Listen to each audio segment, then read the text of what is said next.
You a Star Wars fan?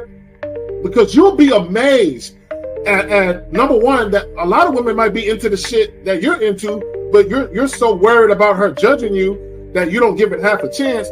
But also some of the things that you're not into, you'll be amazed at how women would want to get into it because they want to get closer to you. A lot of times they say shit like, "Oh, I'm free on weekends," or I'm usually free on Thursdays," or whatever the hell. So if it makes sense, then I schedule a date. If she really liked you from the get-go, there would be no reward system you would have to look for to do anything for, right? Because it would automatically be there, And I like to do this in conversations sometimes. When you're speaking with somebody and you'll hear a girl say something like, "I'll never do this," or "I don't like this," or "I don't like that." And then you'll notice you'll say, "Nah, I kind of like it. I like it when blah, blah." And she's like, well, yeah, when you say it like that, I like it, and it's just kind of like, yeah, you switched up awfully fast for somebody that just really said they don't like something. And so, there's always been clues out there for fellas to understand, like, yo, if they really like you, they will change their whole political party. They're not giving her real instruction. They're not letting her know what it really is. And most dudes don't do it. Most dudes don't say what it is because they're afraid to hear no, or they're afraid to bring up sex too early and all of this and all of that. But the bottom line is this. Either, again, and somebody said it, either she's feeling you or she's not. You understand? Either she's feeling you or she's not. We got to stop all this nonsense, man. Guys are too afraid to hear no, and it's like I'd rather hear no than to waste 2, 3, 4 dates and time spent, money spent, and all this other shit just to find out that you wasn't feeling me any damn way. You see what I'm saying? But so with me, first date is cool. If you don't want to do it on the first date, no problem. You could be on your period or whatever it is. There's a lot of things that could be off on the first date, right? It doesn't matter. But second date, you gotta know what it is. For me, I like exclusive vagina to me. And that's because I don't want to catch nothing to have my later years messed up. And I like to stroke without no condom on. It feels great.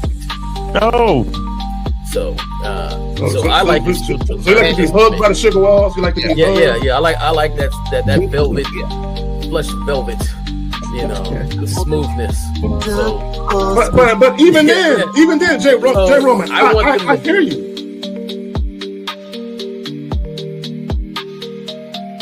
He don't get up for nothing.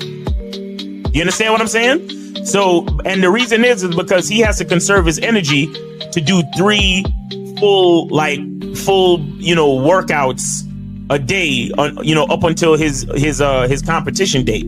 You understand? So when he's in season, he literally just works out as hard as he can. Then he sits on the couch and his wife brings him everything. The only thing she don't do is fucking piss for him, right? So what I'm saying is, it's one thing to have a wife that does it, because you said earlier, these were the words you used. You said a woman who says, "Oh, I rock with this dude, so I don't mind doing this." But see, it's a difference between a woman who doesn't mind and a woman who cheerfully wants to do it. Understand the position of a simp. Make sure you understand the position of a friend zone nigga. Make sure you understand that a man doesn't do anything for nothing. You understand? So run the game, be careful, and do what you got to do. Mm-hmm. And that's the right there, Jay Roman. And that's the problem. Your main chick should always be prioritized over all the new chicks. Right? The new chicks should not get preferential treatment. Right? So what would make it difficult for a lot of women is if you're giving girlfriend treatment to the new chick. Right? So this is why when you very first meet women, you have to establish boundaries and parameters where they got to earn everything. So that way, when the main chick is with you and she knows you're dealing with new women, she knows they have to go through the gauntlet too. They just don't get shit quicker. Like if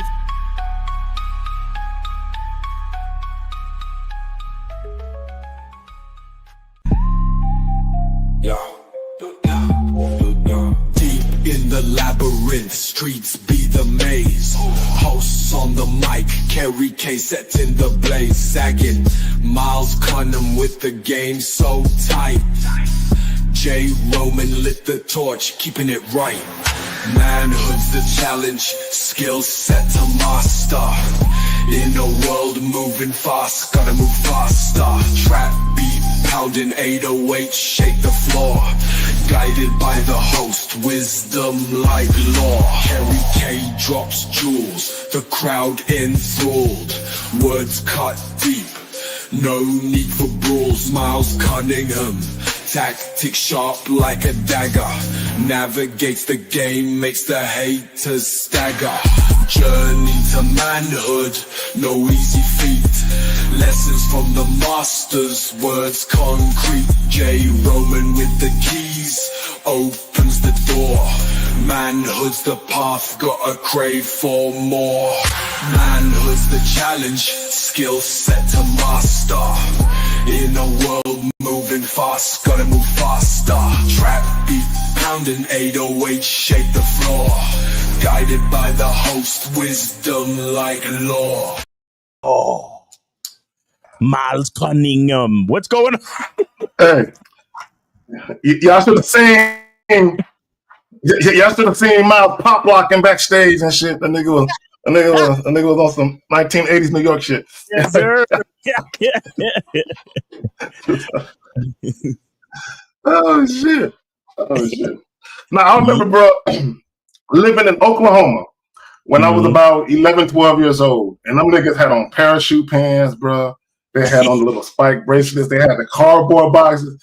Nigga, New York shit made it to Oklahoma City back in the 80s. And here's the funny thing. I went back to Oklahoma City when I was in my 20s.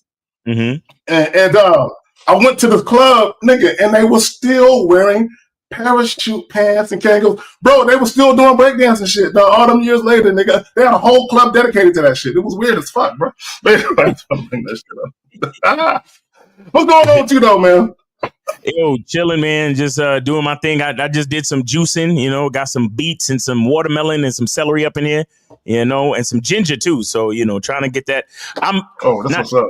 I'm doing that healthy lifestyle shit, man. You know, it is what it is. But I'm mad though, because of Passover, my pool is closed today, so I can't get to go swimming, bro. Yeah, that Passover shit. So you have an indoor joint or outdoor joint? Is a indoor, yeah. Oh, this was up. You live like in the outskirts of downtown, right? Yeah. See that because I saw a couple of spots on the outskirts of downtown and all that, and it just, bro, the ambiance is different. It's just a different feel and shit. Bro, I've been looking at a couple of spots. I might have to make a move, dog. Yeah. But anyway, man. Ain't doing it for you no more.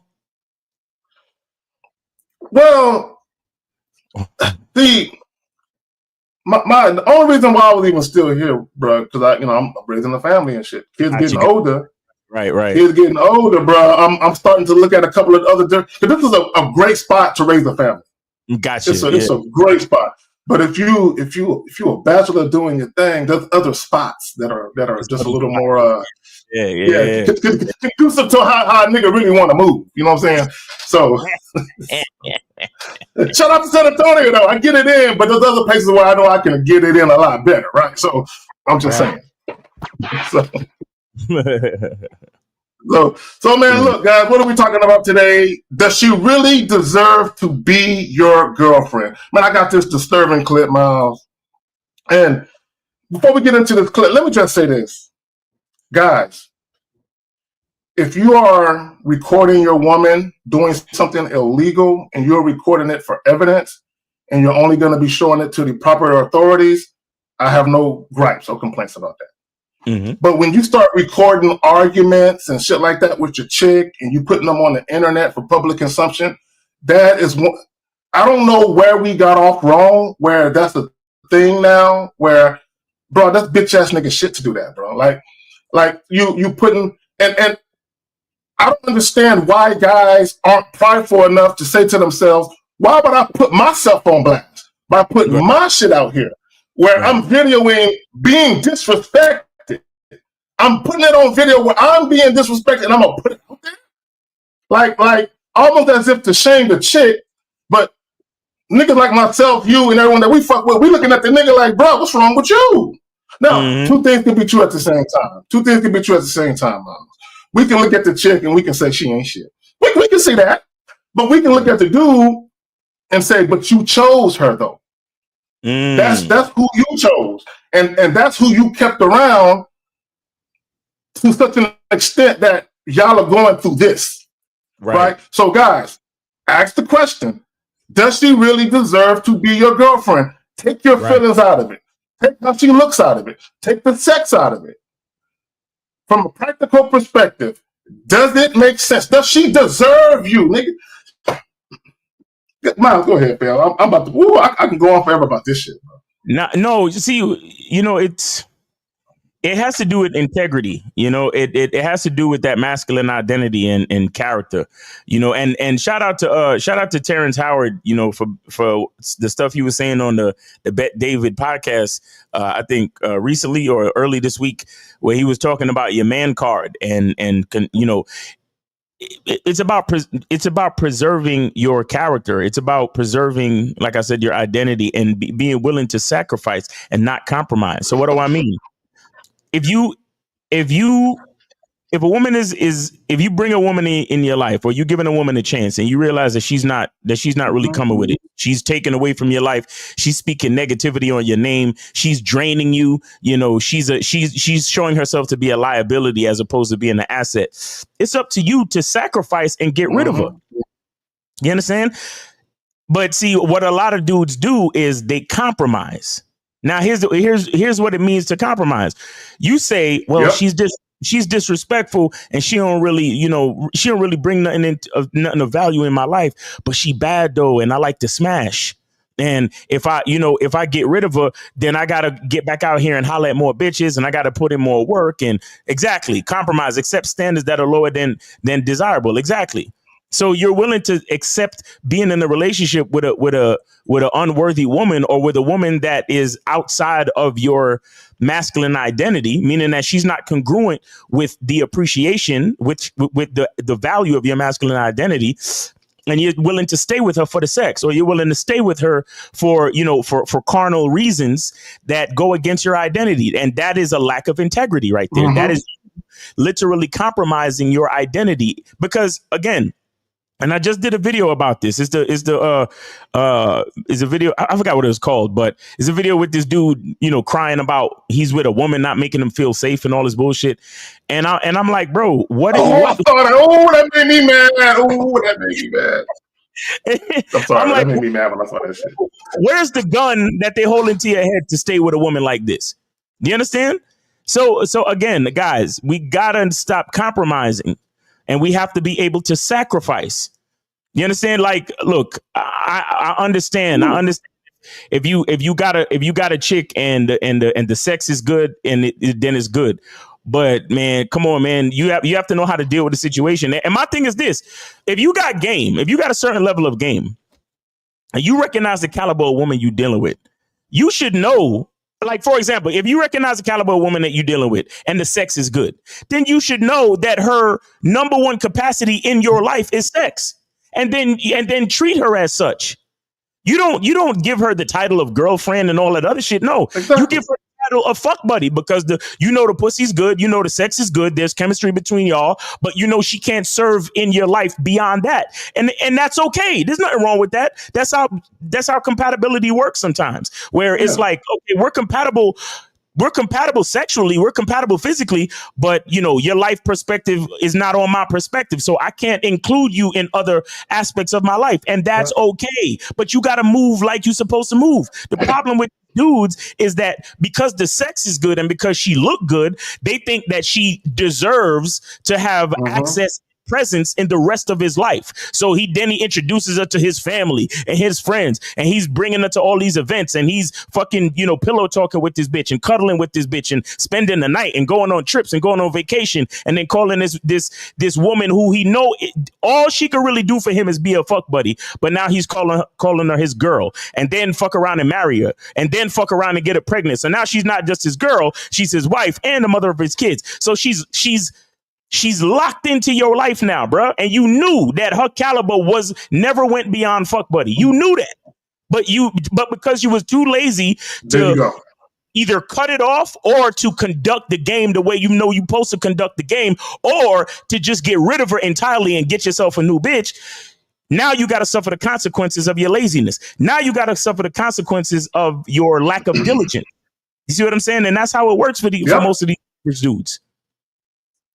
And not only that, how they really get caught up, Miles, is they ease up in it raw. And they end up impregnating a chick, and now it's a problem. And in this clip, we gonna see evidence of that happening. And let me just say this real quick. And Miles, you hit the nail on the head. Guys, it's okay if the interaction you have with a woman starts off casual, right? You can elevate her if she is worthy of the role, right? But what Miles alluded to so eloquently, if I might add, is that sometimes when a chick is a fuck buddy, you have to recognize she doesn't deserve to ever be anything other than what she currently is. You as a man, you have to see that. Like, based on how she's moving or not moving, you can never elevate her, ever. Right? But what happens is you guys take off the body glove, you take off the raincoat, right? You ease up in it raw, right? The shit start hugging you, right? You start skeeting at a chick, and before you know it, you tender dick niggas is falling in love. You're all infatuated with the bitch. And then you making a temporary, a permanent decision with temporary people fucking up, right? and this, look, guys, look, let me just say this real quick. I remember one time I met this chick on a Friday night, right? We talked about fucking Friday night. She wasn't down to fuck that night, but she was still down to fuck. So I hit her with the digits and be like, all right, we can do it another time. Cool. So the next night, the very next day, Saturday night, we end up on the phone, and I'm basically telling her, come through and holler at me. And she's like, well, I'm about to go out and eat with my girls. Why don't you join us? I'll pay for you. Nope. And my thing is no. Number one, okay, and I want guys to understand why I told her no. Because most guys are going to be thinking, wait, Zach, you say hashtag her debit card work too, but nigga, hold on. Bro, there's rules. There's rules. Just because I'm down to have she spend money on me, but I got rules to her spending money on me. She just can't do what she want to do, right? I gotta watch what's going on and pay attention so I don't get caught slipping, because what happens is chicks start doing shit for you niggas and y'all get, oh my God, she the one nigga, she wifey. I've never had a chick do that. Oh, she must really like me. No, nigga. That's how she moves. You just feel different because you ain't used to it. Nigga, I've been there before. But anyway, man, look, we're about to get to this clip. But real quick, I told her no, one, because I already told her I was going to knock it down. We already talked about sex. So me doing anything other than what we already talked about is me not being consistent. That's one. Two, oh, you think you're going to break bread with me? Chick, I don't even know you. You haven't earned the right to be in my presence eating or seeing me eat. We ain't there yet. Even if you that, meeting your friends, it's just a whole other thing. Even if you're paying. And even if you're paying. So the answer is no. And that's ridiculous too, because on the low, that's you following the woman's lead, and she hasn't earned that right. She hasn't earned that right because, and forgive me if correct me if I'm wrong, because it's your thing. Shout out to you, but hashtag her debit card works too. A bitch got to earn the privilege to spend money on me. You see what I'm saying? Like, she has to earn that. Like, just because you're spending money on me don't mean, oh, well, it's a free for all and you can just do what the fuck you want. Like, that's what y'all niggas don't understand. Y'all so caught up on the frivolous shit and don't realize the motivation behind it. Don't realize the perspective behind it. Yeah, it's cool for a woman to spend money on you, but I just met you. Yeah. I ain't even give you the dick yet for us to even sure that we're compatible and to make sure that you're consistent, to make sure that you could even be in the space to deserve the privilege of spending money on me. And I'm supposed to just do whatever you say because you paying. That's some prostitution shit right there. That's some bitch ass professional hoe shit right there. See, Miles, and my thing. This is my thing. When a woman spends money on me right away, my antennas go up. Exactly. Right? Because it's unsolicited. I didn't ask for anything. Right. And I tell you guys all the time, I don't want nothing from a woman. I don't want your pussy. I don't want your money. I don't want your meals. My thing is, you're going to want to do all of that for me. And if you're worthy to be in my space, I will accept it in some cases. In right? some Dependent, cases. right? But I don't want nothing from a woman that she don't want to give me on her own. But when, right. Hold on, I got to refresh my screen. Hold on real quick.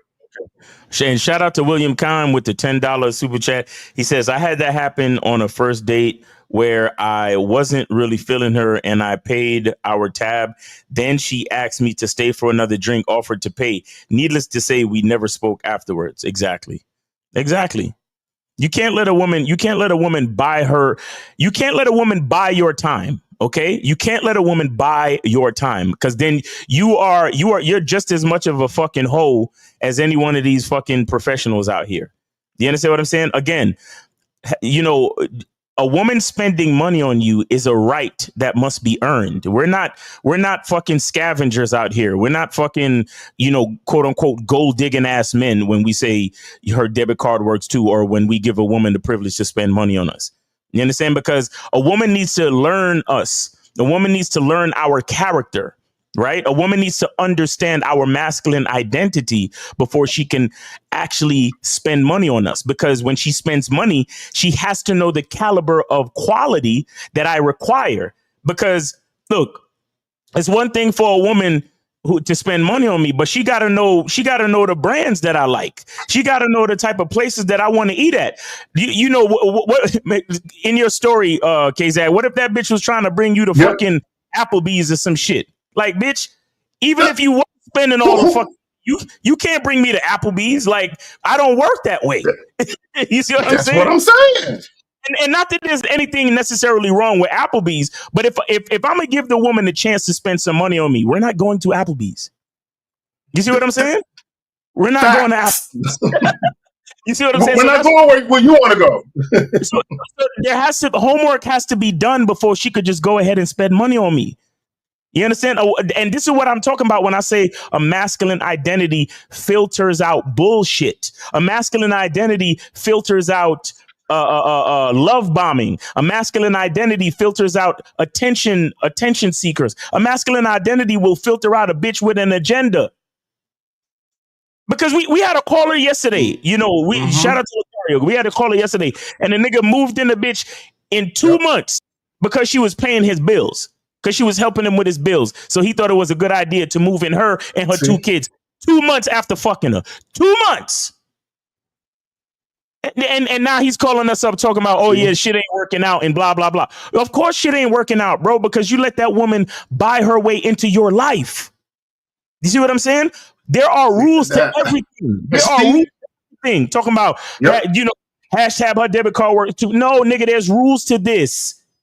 There's rules to it. And that's why and that's why certain situations like this, I'm glad they come up, because it needs to be explained. Because a lot of niggas will be like, yo, Zag, well, I saw on your video that you said hashtag her debit card works too. So what's the problem with her spending money on me and me doing this and doing that only after 2 weeks? The fact is that you're not following the fucking rules of the game, nigga.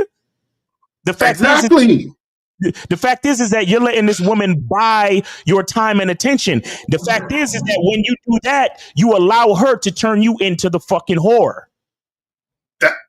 Pretty much. You see what I'm saying? So come on, man. Guys got to be careful. Pretty much. And it's like, when guys spend money on women, a lot of times they're trying to impress the woman so they can get to the pussy. When a lot of times when women are spending money on you, they're trying to get to the non-sexual favors. So instead of the man getting to the sexual favors, They're trying to get to the non. Oh, but I see what you're doing. You want some of my non-sexual time, attention, energy, and effort. No. That can't be bought.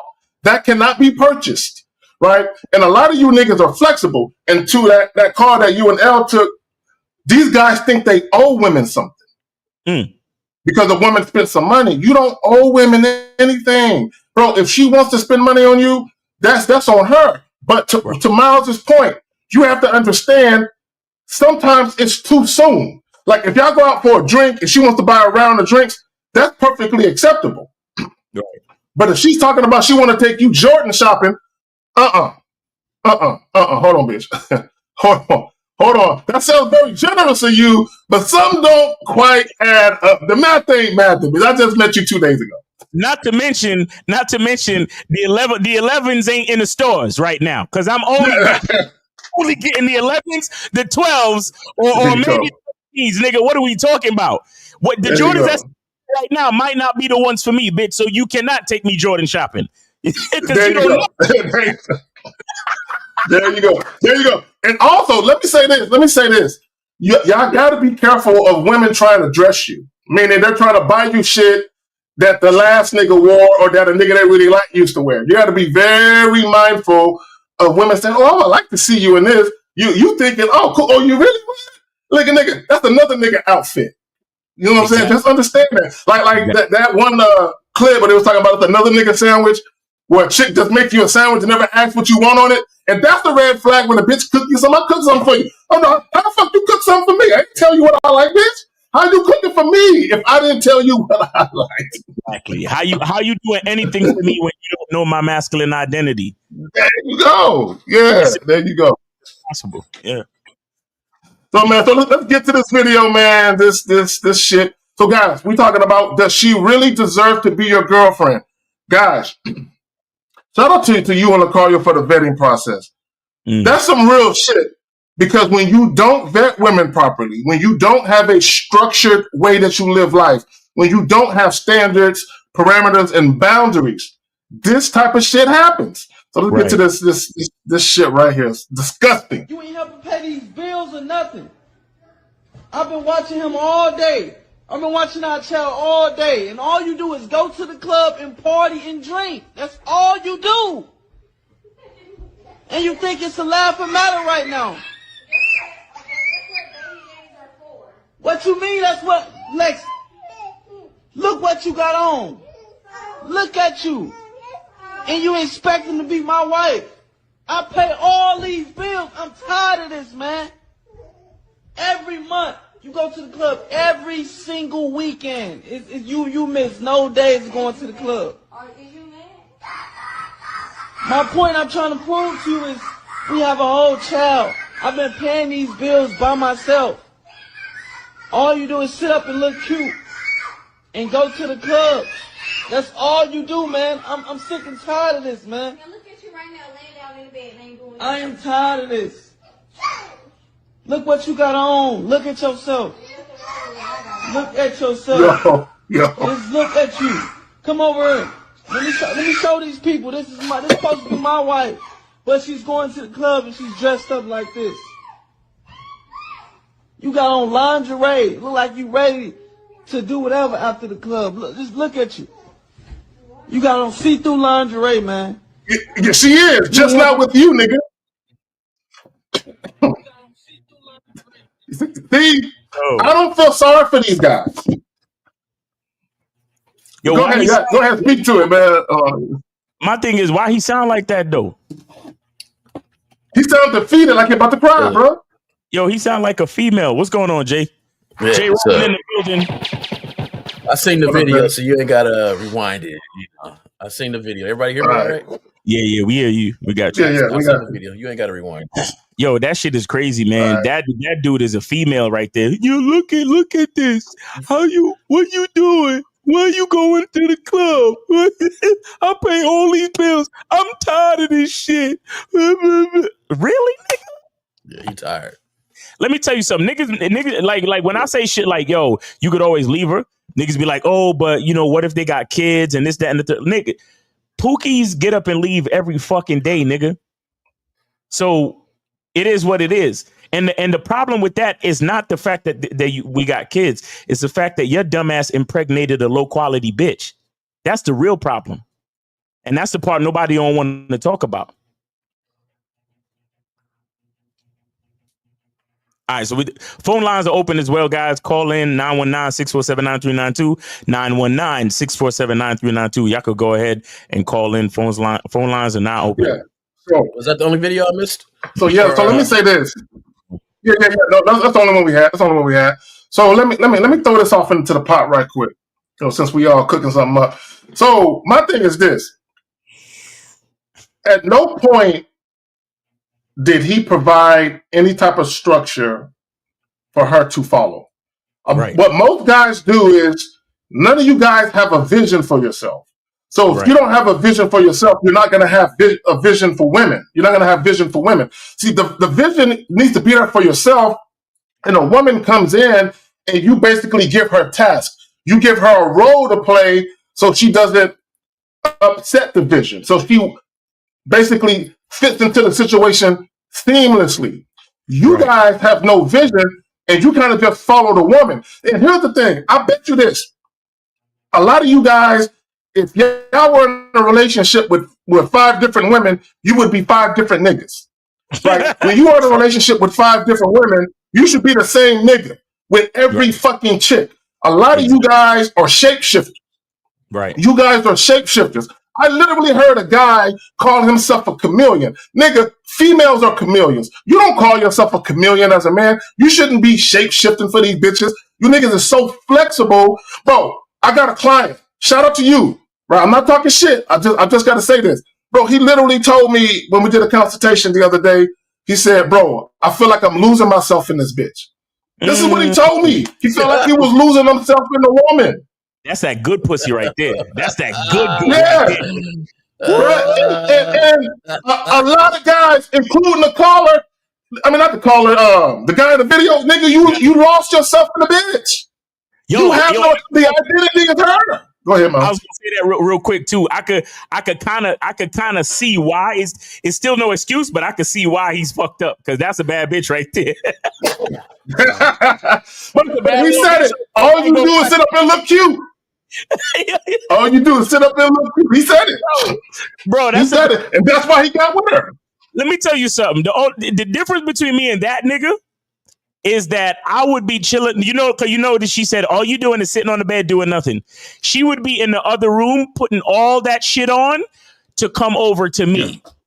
That's the difference between me and a nigga like that. You get what I'm saying? Because that's a bad little thing right there. I am not mad at that. and see, and you know what, Miles? You know who else knows it? She do. She know it. So she said, I got that snapback. I'm about to go out and see what it do. Right? Oh, right. Bro. They just had the baby. She's like, I got that baby. Yes. So she out. So she like, I'm going out because she knows she a little cutie. And she know other niggas think she a little cutie. And guys, I can assure you it is. She is getting dicked down by at least one, if not more than one other nigga. I promise you. Ain't no way she faithful to that weak nigga. Right? Nope. See how she was talking to him, dog? She has zero respect. But what did we tell you guys? She was laughing at him. She wasn't taking, bro, she had no fear of any type of repercussions, ramifications, consequences. Nothing. She didn't fear nothing. Look, guys. I pay all these bills up in here. Yeah. I'm tired of this shit. Wait a minute. I thought if you pay all of the bills, women automatically respect you. That's what I heard. Yeah, that's what I heard. If you are the breadwinner and you pay all of the bills, you pay the cost to be the boss. But the woman is still the boss. How does that work? So guys, guess what you can't buy with money? You can't buy respect. You can't buy deference, submission, and humble submission and respect. You can't buy that. Right? You have to command respect. But hey, what do I know? So guys, for all you guys that be letting women flake on you on dates and shit, you be letting women cross your boundaries, you ignore all of the red flags when you set up a date and the chick say, I don't like that, and you say, well, what would you like then? And then you acquiesce to what she would like. This is y'all. This is how it manifests itself. All that flexibility, all that wiggle room you guys give women in the beginning, all them red flags you ignore. This is what it looks like when you get to year 1 or year 2 or 3. This is what it looks like. You guys, when women don't respect you, it gets worse. It don't get better.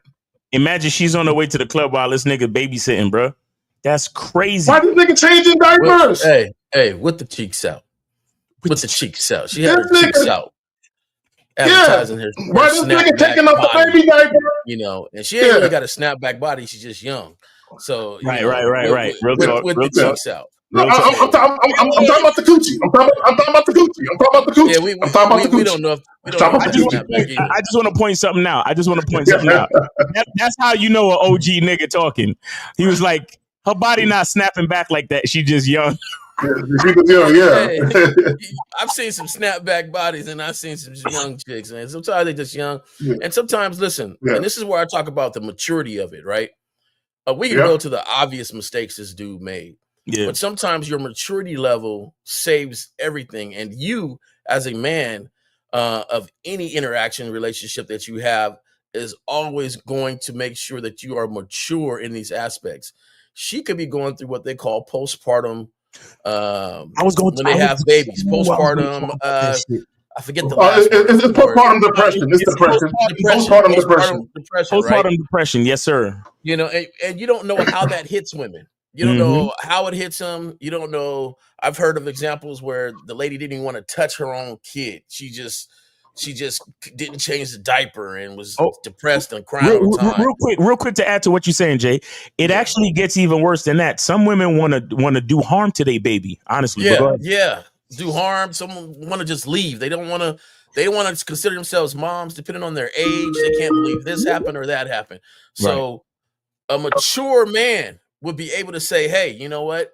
I heard about this. I read about this. I consulted my mother about this. I talked to some older ladies at work about this. This is probably what I'm dealing with, or I might be." I'm not saying give this behavior an excuse. I'm just saying, so from that point on, you say, okay, you going through something. I have to be the responsible adult. Yeah, but you gotta have leadership skills to understand that shit. Yeah. So there are ways to deal with that, because what's really happening is that she, after the baby and after having the baby with the postpartum, and 204 we're gonna get to right now in a second.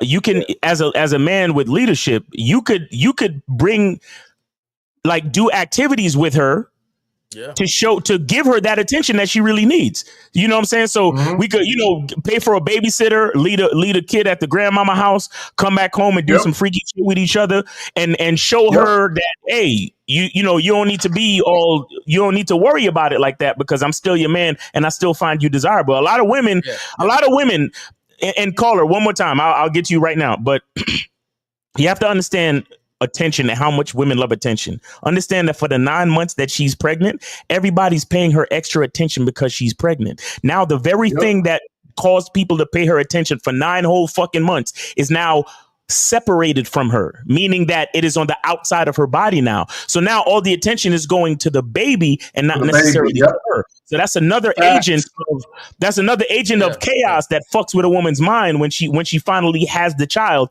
which is a part of postpartum depression. But we're gonna get to 204. 204, you were, and let's not even talk about menopause. 204, you were on live with the Manhood is a Skill Set show. We got your host in the old school Kangol, K Zaggin, and then we got Jay Roman and Miles, the two bald head bandits. So I got a little hair. There you go. Name, age, city. How can we help you? Respect to the panel. This is Paul from Toronto, Canada. Paul from Toronto. What's going on with you, bro? I'm good. How you guys doing? We're doing good, man. We're doing good. What's your question, man? Wait. How old are you? 27. 27. Go ahead, brother. What's your question? My question is, how do I move on being a better leader? Do you need context?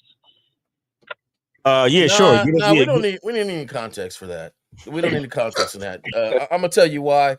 This guy Miles has dedicated the masculine identity, years and years and years of putting a program together. Right. Zag has done the same thing. This question right here is very, very valid. And the first thing is to admit that some of the leader skills are lacking, and then to get assistance on that. But they built a whole program for that. I would get on one of these guys' programs to really get down to that, because it's a personal thing. It's not a blanket thing. It's depending on your personality, how you move. Sorry. So hold on real quick. Hold on real quick, caller. Hold on real quick. Let me shout out the super chat. Shout out to the Talk That Talk podcast on Live 3 with the 5. I struggle with that part of the game, fellas. I grew up on if she want to keep you shining, nigga, let her, but definitely watching that better. All right, cool. All right, go ahead, caller. That posting. Yeah. No, I have had a conversation with Miles a long time ago about like when it started, but it's just a situation that happened yesterday. I wanted to share with the panel, and get your wise. Yeah. So yes, me and my girl are in a polyamorous relationship. She says she doesn't want to see other people, but I'm talking to other women. So yesterday I went to a workplace to drop her a key for her, and then when I was leaving outside in the parking lot, I approached the lady, exchange contacts. I didn't even get a number because she had a man. So my girl. No. Caller. Okay, brother. You cannot be fucking your girl's co-workers, bro. Yeah, man. No, it's not a co-worker. Yeah. It's like a customer. She don't like. It's not okay. Listen, caller. Listen. Okay, guys. real quick. I need you to understand. When you have these open relationships or these situations where you're dealing with other women, you don't need to be trying to holler at chicks right in front of your chick. You know what I'm saying? So you just left her place of employment. A customer's coming in and you hollering at the customer right there. Right? Now, this is just me personally. Y'all can do what y'all want to do, but you have to understand that sometimes the women that you're dealing with, although they are accepting of the fact that they're sharing you, there has to be some boundaries to what you do. It can't be just a free-for-all where you're like, yeah, I'm going to fuck other chicks. But any chick I see, your co-workers, your customers, your clients, I'm going to fuck them too. There has to be some boundaries, but y'all got it, man. Definitely. Anyways, just to cut the story short, like she approached me. It wasn't in front of her. I was just heading to my car, and then she asked me. She came to my car like she just saw it happen, and she asked me, "Oh, was I hitting on her?" And I said, "Oh, that was just a friend I was talking to. I didn't keep it real, which I know is my fault." So long story short, she got upset that I lied to her, and I just want to know more. But why'd you wait? Why did you feel you had to lie? Because I didn't want to ruin a day or let her. No. You said at the beginning of the call, or when you first started with your story, you said that you guys are in a polyamorous relationship, correct? Yep. Yeah, that's correct. Excuse me if I'm wrong, but in the reason for setting up that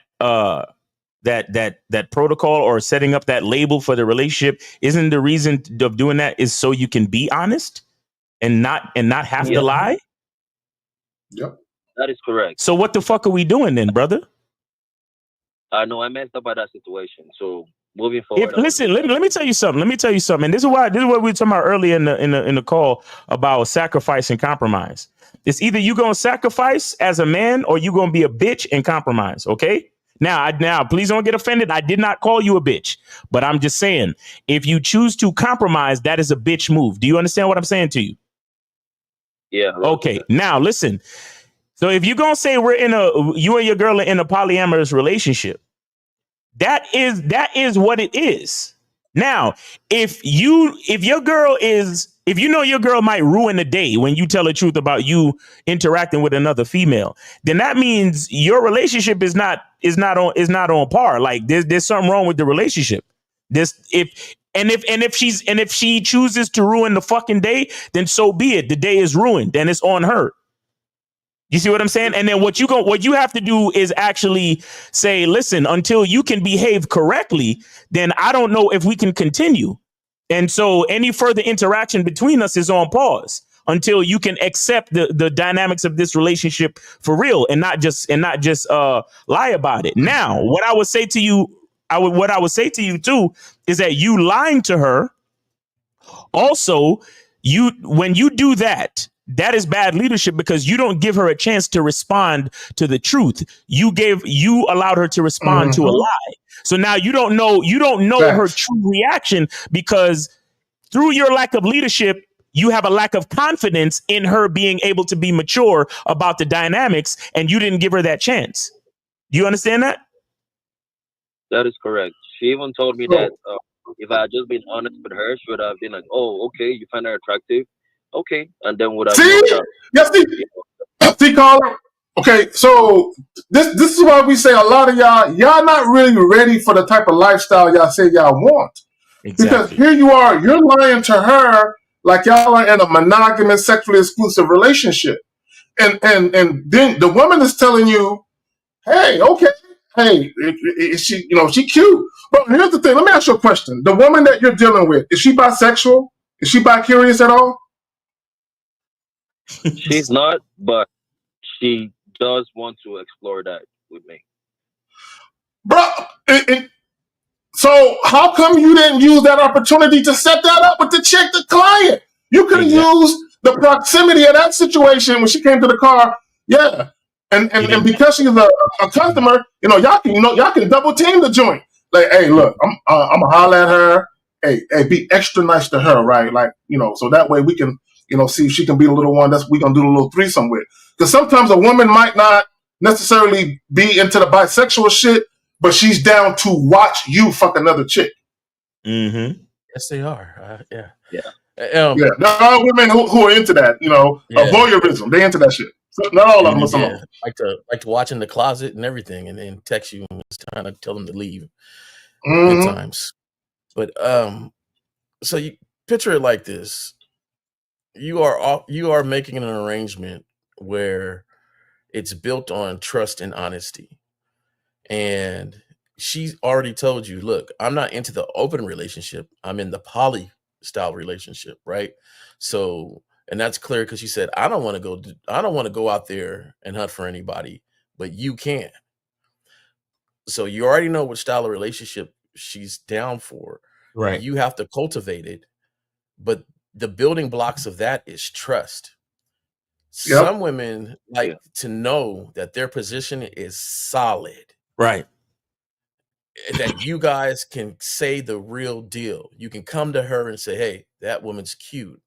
Go get it for us. And that's a different discussion or a different way of doing things because you guys are now teammates inviting other people in. And that's stronger than just you with different, I got this one, I got that one. She wants to feel a part of it and understand that. But every time you do something distrustful and lie, it breaks the arrangement in which you've already set up because it's built on open and honesty.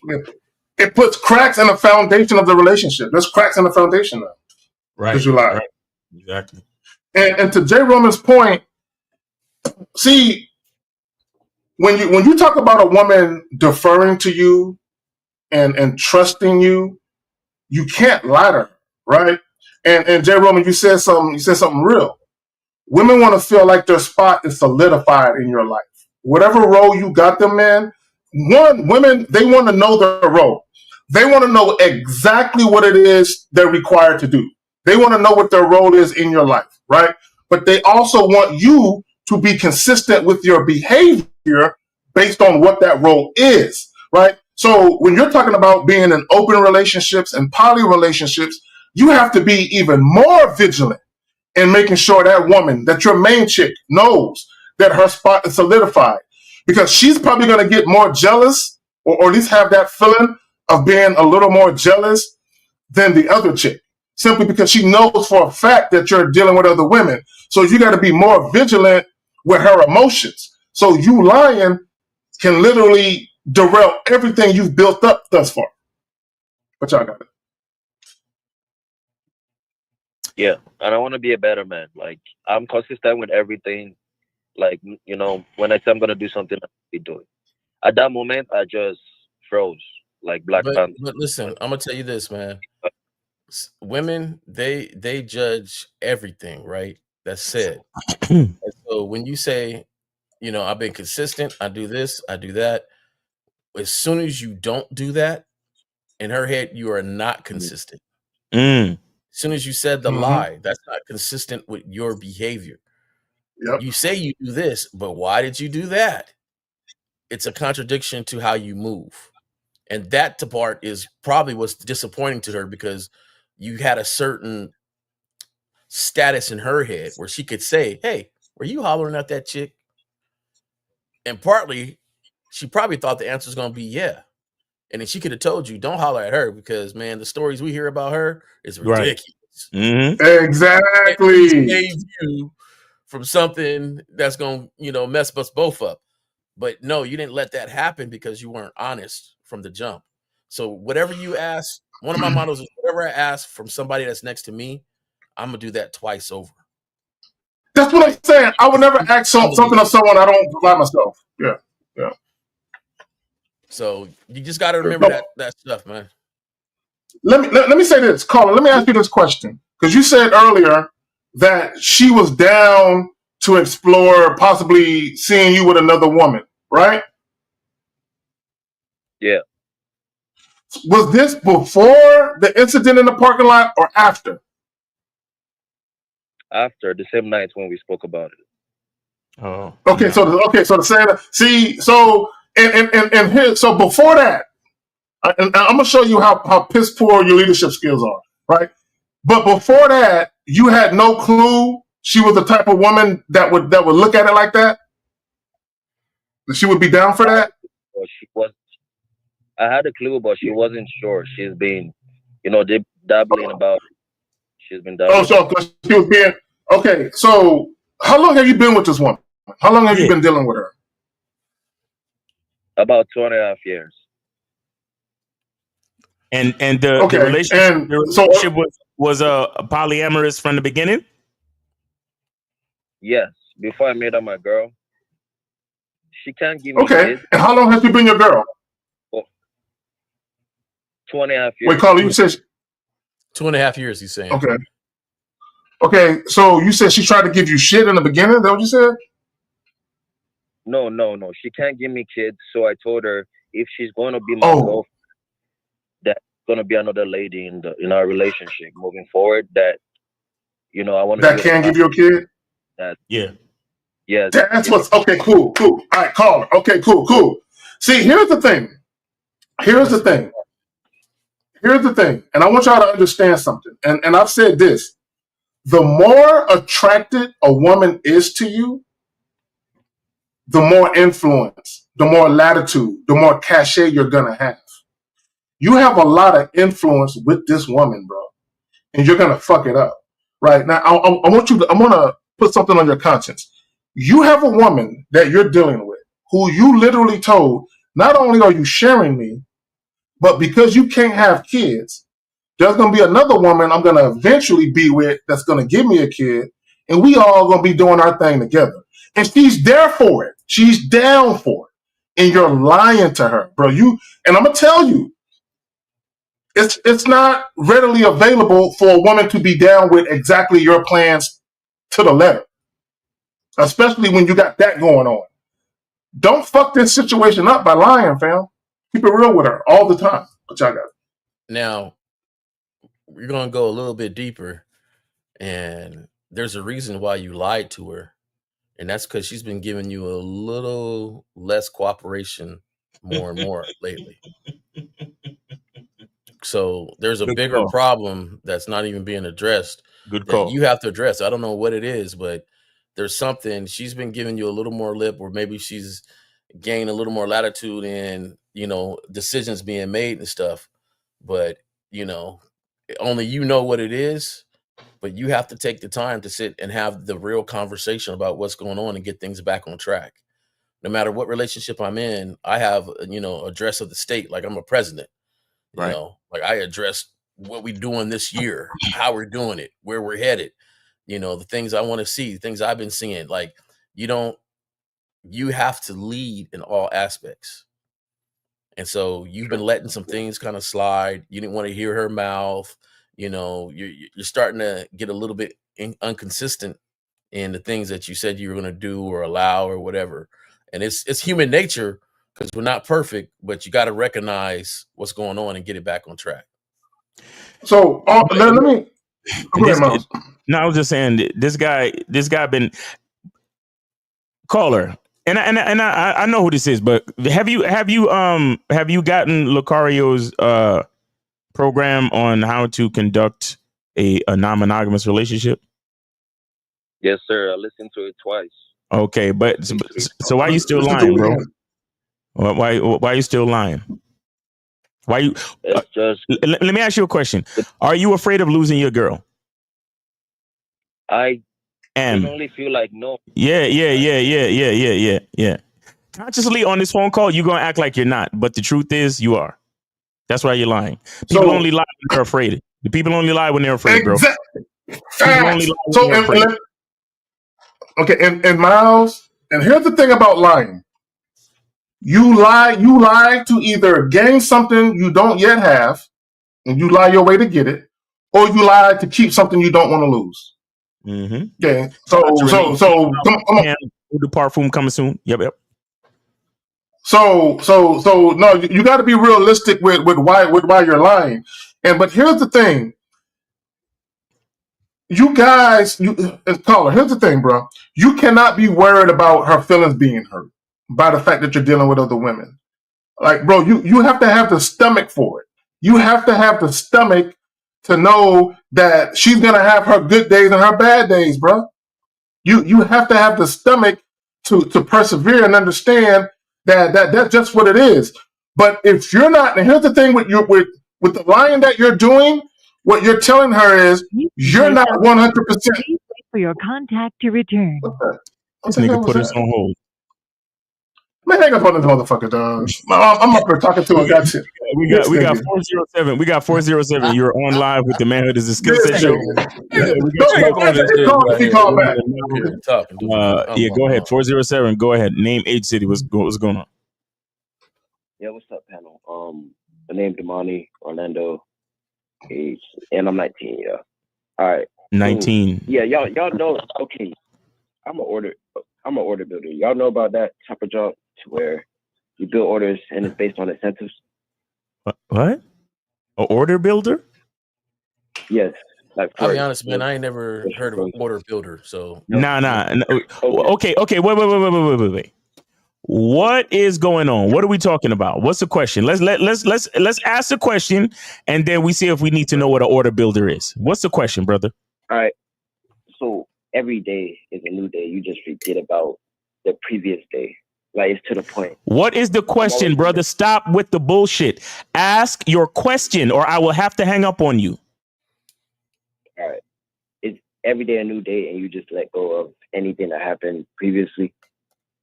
Like, you can't be stuck on these thoughts. I keep getting in the loop of that.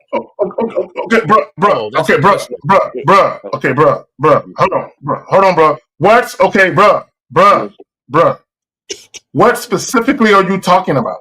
What specifically happened that's got you asking this question? Missing out on money. Yeah. Missing out on money. How are you missing out on money? Are you missing out on money because you're trying to get some pussy? Is that what's going on? No. Oh, is it so? All right. So this what it comes out with the order building? You building orders and you making mistakes, or you fucking up, and then you dwelling on your mistakes. Yeah. Okay, listen. Damn, bro. Listen. So we have to learn. A big part of self mastery is learning how to control your emotions. And if you're dealing in business, then you got to be able to take your emotions out of it and use a objective perspective. Objective perspective would be. It would just focus on the goal. So okay. No, you task at hand. So caller. Okay, go ahead, Jay Roman. Go ahead. You got it. No, I'm just saying you got to stay focused on task at hand. A lot of times when you have jobs that move fast, right? You have to stay focused. You can't get distracted, and you're looking at other people that may work easier. I don't know exactly what it is, but if it's a very intense sort of thing, they may make it look easy, but you can't concentrate on anybody else but yourself and doing a task at hand. You got to recognize what you are not great at. So if you don't remember things, you got to write them down. Or if you can't, if you don't have time to write them down, get a recorder device so you can say it and play it to your back on the instant. You got to find things to help you get better at your job, to maintain the focus and maintain the intensity that you need throughout it. Get a good night's rest. Sometimes we have these jobs, but they require you to be on point, but you stayed out last night. Yeah, you got to be on point. If you got to be on point mentally, you need some rest. Yeah, you got to be disciplined in all aspects if that's how it is. Now, I don't know exactly what it is. But just general things is that whatever you're not great at, you got to practice to get better at it or find something to help you do that.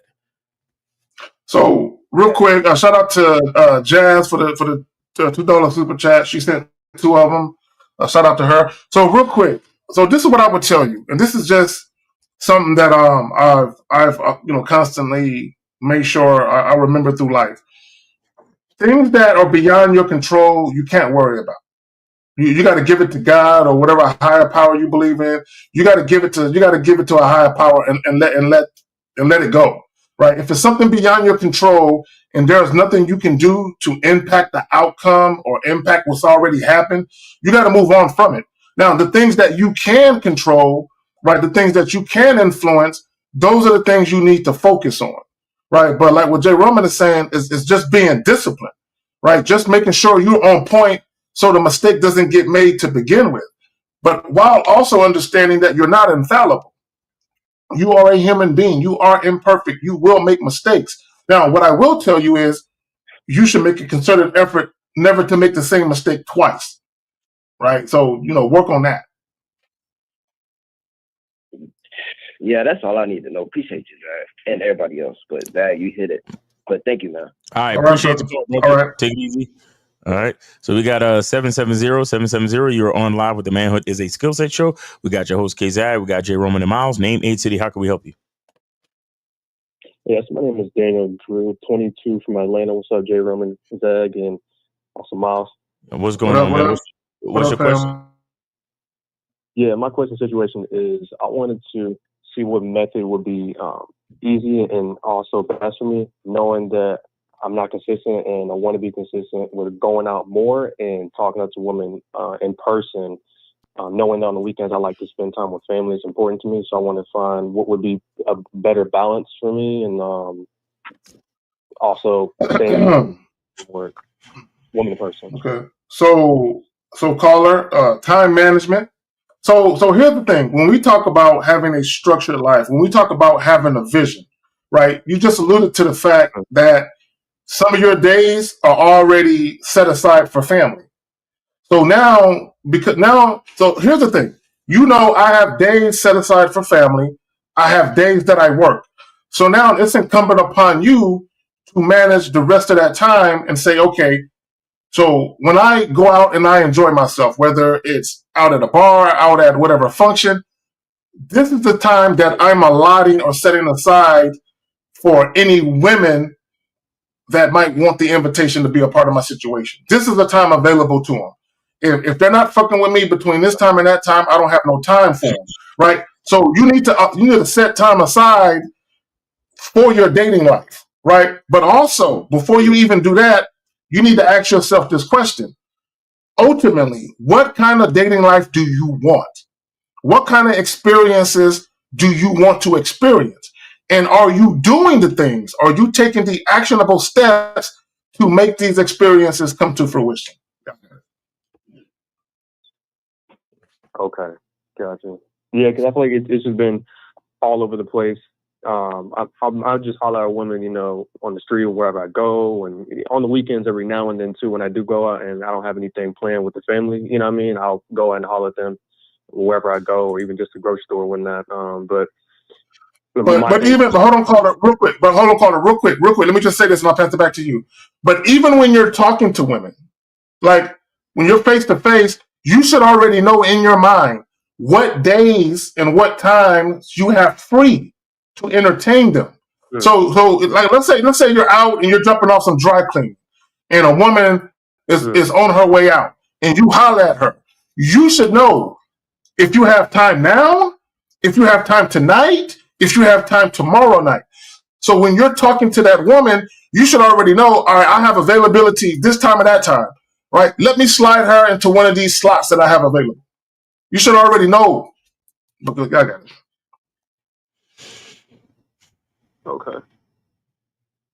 Yeah, for sure. And for me, Friday is usually my best day. That's my off day. And then, on the weekends, of course, every now and then, like I said, if I don't have anything planned with the family.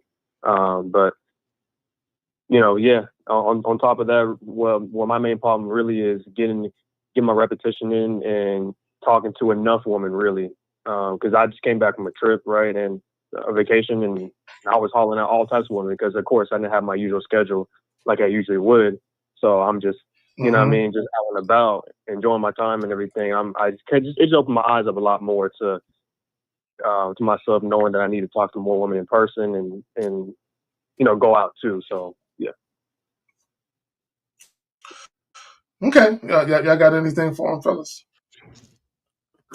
He just got to get out and do it. That's really it. I don't think there's a big problem. I think part of it is just stating and having a directive of what can happen. During those times I was like that. I got to add a lot of women I work with, to be honest with you, because I had time for them to explain the situation and what was real, and it was easy. So I don't know what type of situation you work with, or can you have the game to do that at work and not get in trouble? So but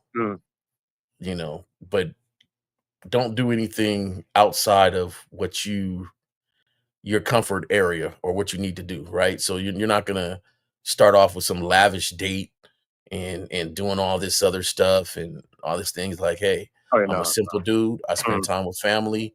I work a lot. In fact, between family and work, I don't have a lot of time. So, when you say, hey, let's go out here and get some coffee, and she's like, well, I don't do coffee. Well, then good day. Have a good day. We're not a match from the jump. So, I don't think that you're doing anything wrong. Just hey, keep talking to him. Keep talking to him. Keep telling them what's the deal. Right. Yeah, and I also been kind of substituting if I don't, have that availability then to talk to them in person or something for whatever reason it is. I'll also substitute and get my online, dating straight and repetitions up online too as well, which I need to get out of the cardio for. But yeah. Why are you looking for a woman right now though? Let me say it one more time. Like, why are you looking for a woman right now? My biggest two things is, for one, to fucking, and also another for vetting, to look into something more serious, possibly. Okay. Stop right there. Okay, guys. Okay, I'm gonna say something to you, and I really want guys to think about what I'm about to say.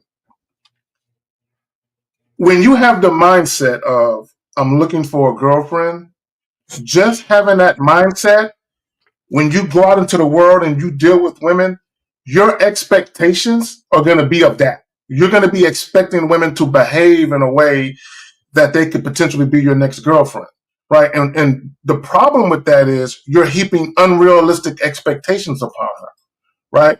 So when you're dealing with these women, you should literally have no expectations, right? I always say, I assume nothing, therefore I expect nothing. Now, when I'm dealing with a new woman, if I'm gonna fuck with her, if I'm gonna move forward with dealing with her, one, she needs to be sexually attracted to me, and two, she needs to know how to listen, right? Beyond those two, because those are the only two things that I need for us to move forward. There needs to be mutual sexual attraction, and she needs to defer to me. She needs to follow my lead. That's it. Beyond that, I have no expectations. I have no expectations of being the only guy. I have no expectations of being prioritized in her life. I have no expectations, right? So a lot of times when you have expectations and women don't live up to your expectations, you get into your feelings and you take things personal that you shouldn't take personal. But yeah. I see. Okay. All right, caller. So you good? Yeah, really. I just got the I mean, you know, that really helped out, and you know, y'all got me some tips and advice on the other stuff as well, on the time management. But you know, from what Zach was saying, definitely need to take that one. Caller, listen. Caller, don't put pressure on yourself. Look. The real reason why you're not meeting women, because you probably look at meeting women like a chore. Yeah, y'all look at women like cutting the grass or washing dishes or something, right? And the reason why a lot of guys look at dating like a chore is because you're not having any fun. And the reason why you're not having any fun is because you're too serious about what you're looking for. Like, just have fun with it, right? Just enjoy women until they're no longer enjoyable. Along the way, caller, here's the fun part. While you're out here having sex with these women you are attracted to, women will reveal to you organically that there's someone that you need to maybe look at a little closer. Oh, wait a minute, hold on. Look at her showing out for me and shit. Right, she's showing I need to look at. So now you know, because she's moving in a way that you like and she's actually bringing tangible value to you, now you can, maybe begin to vet her then because you see the potential there, right? But have a woman show you the potential rather than you going out here, scavenging hunt, looking for potential. Stop looking for potential in a bitch and just take advantage of it when you actually see it. Gotcha. So no, just having, just going there to have fun. Exactly. Yeah, just have fun. Enjoy yourself. Yeah. I got you. No, but that's all really questions I had and what I want to get out of my mind. All right. Appreciate you, man. Thanks for calling in. Take it easy. Yeah. Yes, sir. All right. Yeah. How old was that caller? I think he was 27. He probably starting getting pressure from mama. Yeah, let me say this real quick. And shout out to the homie, the African brother. Yo, man, stop rushing into relations. These women aren't going anywhere. Guys, and here's the thing, 2 things. Number one, y'all should not, and I know what happens, is y'all meet a chick, especially when y'all start to hit it raw. When y'all start to hit it raw, y'all, all types of shit happen to y'all brain and shit. And then y'all start wanting to cuff the chick because you're worried about other guys getting it like you getting it. Man, I can't fathom her shit getting wet like this for another nigga. Let me cuff her because I don't want her doing this with anybody else. I don't want any more dicks in her life. I want to be the last dick, right? So y'all try to cuff the chick for that reason, or the woman is putting the screws to you and you feel like you're gonna lose access to the coochie, so you cuff her for that reason. Bro, look, guys, take your time with these chicks. The right chick. Now, listen to what I'm telling you. The right chick isn't going anywhere. She will stay right there. She is just happy. She's happy. Whatever role you give her, she's just happy to have it, right? So the right chick isn't going anywhere. A woman who is trying to act like, if you don't make me your girl sometime soon, I might not stick around. She the chick that you need to let go because she's not playing her position. A woman that plays her position, she's shutting the fuck up. And she's enjoying the ride. A chick who's not playing her position, trying to force your hand and shit, that's the one you need to let walk. But anyway, I digress though. Guys, call in 919-647-9392, 919-647-9392. Go ahead and call in. Yeah. So Jillian says what if you, go ahead. No, go ahead, Miles. You got it. Jillian T says, what if you want to elevate her, but she just wants to stay casual? Okay, hold on to that question. We got 204. Is this Paul calling back from Toronto? Yeah. Yo, what's up with your phone, bro?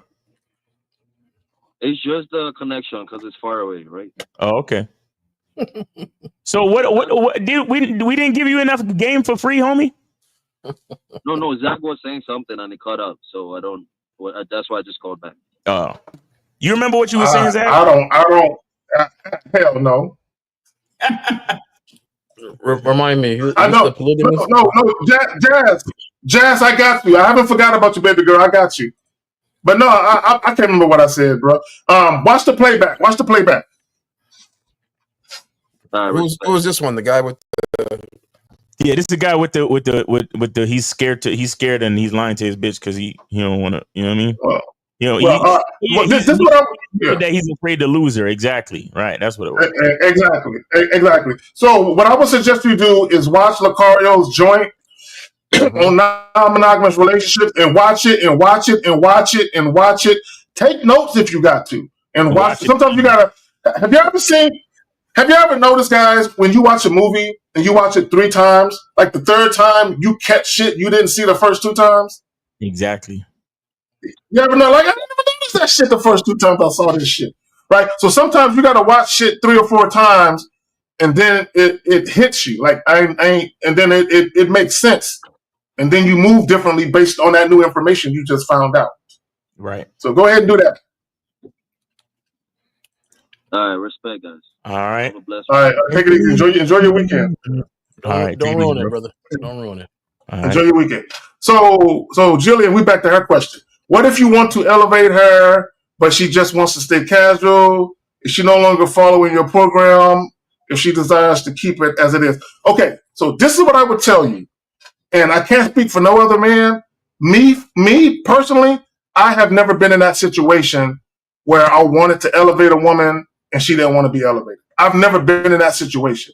And the reason why I've never been in that situation is because I let chicks do all of that. I let women, see, I can't elevate a woman who don't want to be elevated, right? So she has to come to me with that energy, right? And if I feel she's worthy of me elevating her, then I will. But I've never come to a woman like, girl, I want you to be with me. No, Carrie, I just want your dick. Okay, I guess I'll just take the pussy. I've never been in that situation, right? And I'm not clowning anyone who has. I just don't believe in asking women for shit, right? If a woman got to come to me. If a woman wants to be my girlfriend, she got to come to me with that energy. If she wants to cohabitate with me, which I'm not going to cohabitate with no chick, she got to come to me with that energy. You know, any woman who wanted to be my wife, they came to me. I don't come to them first. That's just me. But y'all got it. See, this is definitely a question that is being asked from the female perspective. So, Jillian, I just want to say to you, and respectfully, it doesn't really work that way. It does not work that way. If you want to stay casual, we'll know, because this is why the vetting process is such a long process. Because if you show yourself to be the type of woman that is only at the casual level, then you will stay at the casual level. That's literally how it works. Yeah. So we stretch the game out, put Jigger on top and drop albums nonstop. I'm fucking around. But what I'm saying is we stretch the game out long enough so we can assess your capabilities. We stretch the game out long enough so we can assess the quality and the caliber of woman that you are. So you only get to the level that you want to get to. It's kind of like working at again, this is why we use the analogy of running a Fortune 500 company. You know, the employee is only gonna climb the ladder as far as he wants to. You see what I'm saying? So you don't have to worry about that. A woman will show where she wants to be. And if you a fuck buddy chick and you want to just keep it casual, trust me, we'll know and we'll treat you as such. It's the guy who doesn't have a masculine identity. It's a guy with a lack of game who's not gonna notice the caliber of woman that you are, and then try to give you more than you deserve, because the higher positions have to be earned. So once I see that you're not willing to earn it, then I'll keep you at the level that you're at. So if we good just fuck buddy on some, if we good on some fuck buddy shit, if we good on some casual shit, that's exactly where we're going to keep it. You will never have to worry about me trying to raise your level when you don't want to be there. See, and you know what, Miles? My bad, Jay. Let me say this real quick before I forget it. And I'll pass it back to you, Jay. This is what women have to understand. If all you're showing me is all you got is a pretty face and a body, then you'll just be a fuck buddy forever. So what women have to understand, if you feel you have value that far exceeds your vagina, show me that value. Show it to me. Show me that value. Show me what you're working with. But here's the thing, though, and this is where women get it twisted. You can't say I have value beyond just sex, but try to withhold sex at the same time. No, we fucking. No, we're going to do that. We're going to get that out the way. We're going to get the fucking out the way. We're going to do that.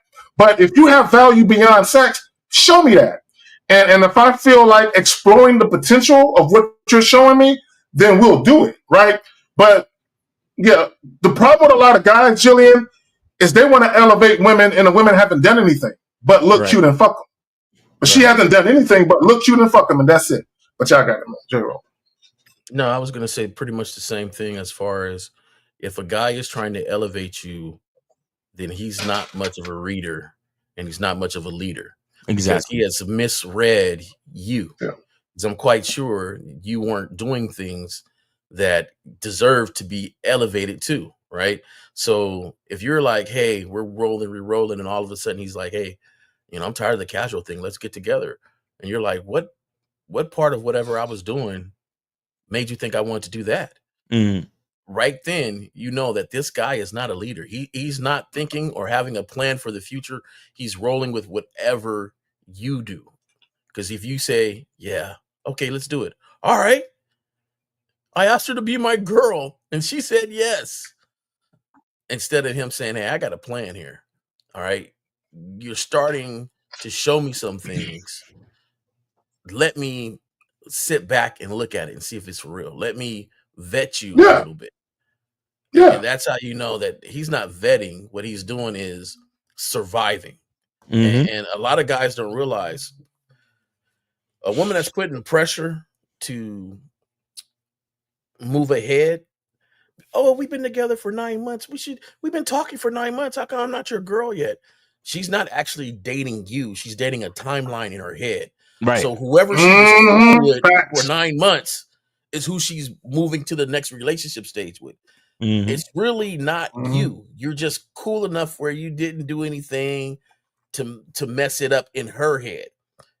Vice versa. If a guy is sitting there and you guys are just cool, you ain't doing nothing spectacular. You're not showing them all your traits and qualities. You guys are just rolling together and bumping every now and then. And he goes, hey, let's get together. He's not really looking at you individually. He's just saying, I've been cool enough with this girl for so long. I think we should be boyfriend and girlfriend now. Right. Exactly. No It's not the girl, it's the title. Right. And no solid relationship is built like that. It has to be somebody that consciously builds it. So there you go. And shout out to the homie Steve the Dean in the motherfucking building. You know what I'm saying? Shout out to the homie. So yeah, and I agree with both J. Roman and Miles said, is that, and here's the thing, right? For me, every serious relationship I've had, including, marriage and all of that, every one of them started off as fuck buddies. Mm-hmm. Like literally one of my ex-wives, she asked me, basically, could we be fuck buddies? You know what I'm saying? So that's how it started off. And then along the way, right, what women will do, buddies, but fuck buddies on the first night. Yeah, fuck buddies, yeah, right away. It ain't no waiting for sex. We ain't doing no 2 or 3, 4 dates and then we no. Sex is happening pretty fucking quickly, right? But my point is we started off as, here's the thing, guys. The problem with a lot of guys, y'all don't think women will accept dick and just that, right? As long, number one, if women are sexually attracted to you, and you're straight up with women, you're straight up about what it is, and women have the information that they need to make an informed decision, they will be cool with it. It's when you guys do that extra shit and you muddy the waters and blur the lines that got chicks tripping with y'all. But and here's the thing, though. When we talk about like just fuck buddy shit, if you ain't good at fucking, it ain't gonna work. That's the one caveat that you can't really have successful fuck buddy scenarios if the fucking ain't good. So if you don't know how to put it down, then no woman is going to want to agree to that anyway. You know what I'm saying? So you got to, at least if a woman is going to give up the prospect of a relationship, it better be for some great dick. Most women be like, you know what? I wanted a boyfriend, but the way he fucking me, I'll take that too. Right? It better be that. But y'all got it, man. My bad.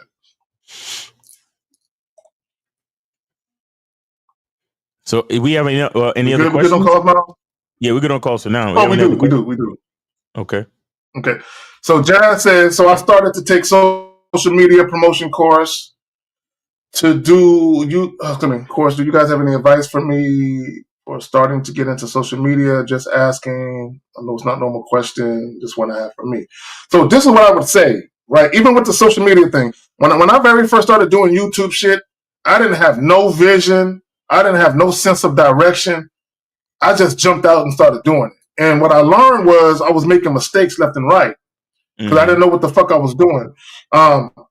Doing pre-recorded videos, there's a certain way that you should do that. Running live streams, right?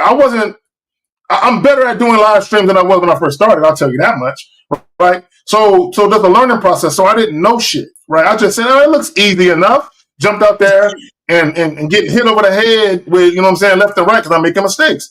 So here's the thing with social media. You have to have a plan, but also within your vision, if you have multiple social media platforms that you subscribe to, you have to use them all interchangeably, right? To do what it is, right? You have to develop a brand for yourself and figure out how to use the YouTube with the IG, with the Facebook, with the Twitter, how to use all that shit to further your brand and shit. You have to literally strategize. But Miles is better at that than me and shit. I can tell you that. Miles, Steve, and L, they better at that than me. They've been doing it a lot longer. So we've been doing it a while, but I ain't necessarily better. I just got a little bit more experience. But I would need to have an actual conversation, Jazzy Jazz, because I need to know what you're really trying to do. Because you're taking a social media promotion course, but for what? What are we really trying to do? You understand? I need to know more. So, I mean, and if I had to give since you're asking a general question, the general advice is consistency. There you go. Yeah, holla at Miles. Miles, holla at Miles on the back end. Yeah, if you want to set up a consultation, go to masculineidentity.com, set up a consultation. Yeah. Matter of fact, where's it at? Where's the joint at? Oh, we be trying to save these joints when Renee putting them up. Did I say this shit?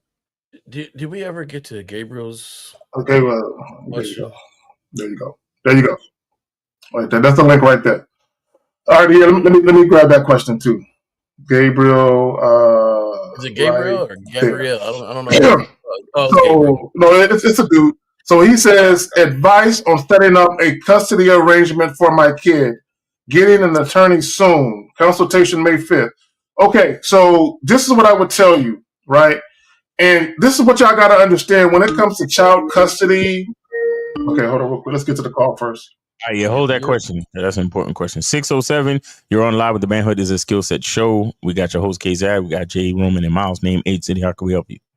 Hey, guys. It's Jazzy. Jazzy, what's going on with you? Okay. So no. How old are you? How old are you? I'm 38. All right, good. Go ahead. Okay. So the course that I'm taking is more so like just like helping you learn to kind of create a brand for yourself, kind of, like the how to get started. So to do what? To do what though? What is your ultimate goal? To make a social media presence, basically. Are you trying to be an influencer? And what is your niche? Are you in fitness? Are you in beauty? So I'm a gamer, but I also try to like motivate, and I try to use like I don't know, like just ways to empower women, basically. So you wanna be a media? You wanna be a okay? So if you're into gaming now, hold on, just Zach. Like a mental, well, not really like a mental health type thing, but just like just like an advice type situation. Advice for what? See, you got to be specific. You really got to be specific. Just life journeys that women have gone on. Are you trying to be a women's life coach? Yeah. Jesus Christ. You see the fact that it took us so long to get to this, that's your first problem. You need to really define what it is you're really trying to do in the social media space. And you haven't done that yet. I can really I would really sit down with you, Miles, and I guess I was calling to try to figure out how to do that. But masculineidentity.com. You just click on the part that says consultation. There's a whole page for my consultations. Yeah, because I can really show it, breaking it down. But yeah. So Jazz, real quick. Go ahead, Kate. So Jazz, are you trying to use the gaming as a conduit to bring women in, like gaming and game? You know what I'm saying? Like that, gaming and game. You said what? Because I said, just to bring people, period. I guess I'm just trying to stretch out more so, because I just Twitch stream, so I'm trying to figure out all the different social media platforms and how I guess they work on the ins and outs. Okay, get with the homie Miles. I think there's a few steps that I think sitting down with Miles would be a great thing for you. But before then, kind of think in your head exactly what you're trying to do and how you're trying to present it. Because, when you were gaming, did you use a lot of Twitch when you were gaming? Over on Twitch, I have about probably 700 and something followers over there. So, I mean, now when you're in chat with these games, do you hear a lot of people talk about life where you can chat with them? What's the motivation behind? That's kind of where that's kind of where I started developing, wanting to start trying to now work on wanting to create that brand for myself. Okay, so then, because I find that it's a lot of just people, period, just wanting someone to just listen to them, kind of thing. Okay. So come game with Jazz then. So I think you might want to sit down with Miles. There you go. Map it out and then because I've got it. Well, I'm starting to create it. It's digital jazzy journal. So do you have a logo and all that shit? I'm trying to work on all of that. I'm really just starting from okay. And listen, I'm gonna need you to change your vocabulary. Stop using the word try. Either you're doing it or you're not. Okay. Understandable. So if you have plans to do it and you just haven't done it yet, then that's what it is. So my logo is pending, meaning it's on its way, but we're not trying. There's no such thing in business as try. It's either you're doing it or you're not. Change. And I want you to understand that the change in your vocabulary will help with the change in your mindset, because like I said, the fact that you didn't really have an idea of what it is you're trying to do in the space, it puts you at a place where your mind is going a whole bunch of different places. You need to have a roadmap. You need to have a GPS. That begins with your mindset. So we got to change our vocabulary. We got to change our perspective. We have to know who we are in the space. So when we know who we are, then we know we're going to have a better idea of what to do. You understand that? Yeah. We need to bring order to your chaos, Jazz. And that, see, this is exactly what masculine leadership is for, to bring order to your chaos. I have created myself an entire 14-day strategy of how I see myself introducing, doing the intro video, where I want to put it, how I kind of want to lay it all out for the 14 days that I have starting out. Right. All right. Yeah. Okay. So I kind of want to stick to the realistic 14 plan, and then kind of jump from 14 to 30, and then kind of just start mapping it out that way. You see, all these words mean nothing. Kinda. What do you mean kinda? It's either it's either we're doing it or we're not, sweetheart. Well, I'm saying I'm gonna do it. Okay. It's all good. It's good. It's a mindset shift is not a right away thing. It's going to take you some time, but I just want you to focus on those type of words. I think for me, the thing is I'm just trying to get the confidence as well. Okay, that's fine. That's fine. The confidence starts. The confidence starts with the mindset. Right. Watch your language. kinda, trying, maybe. Again, it's black or white. Look. I understand you're a woman, right? And right.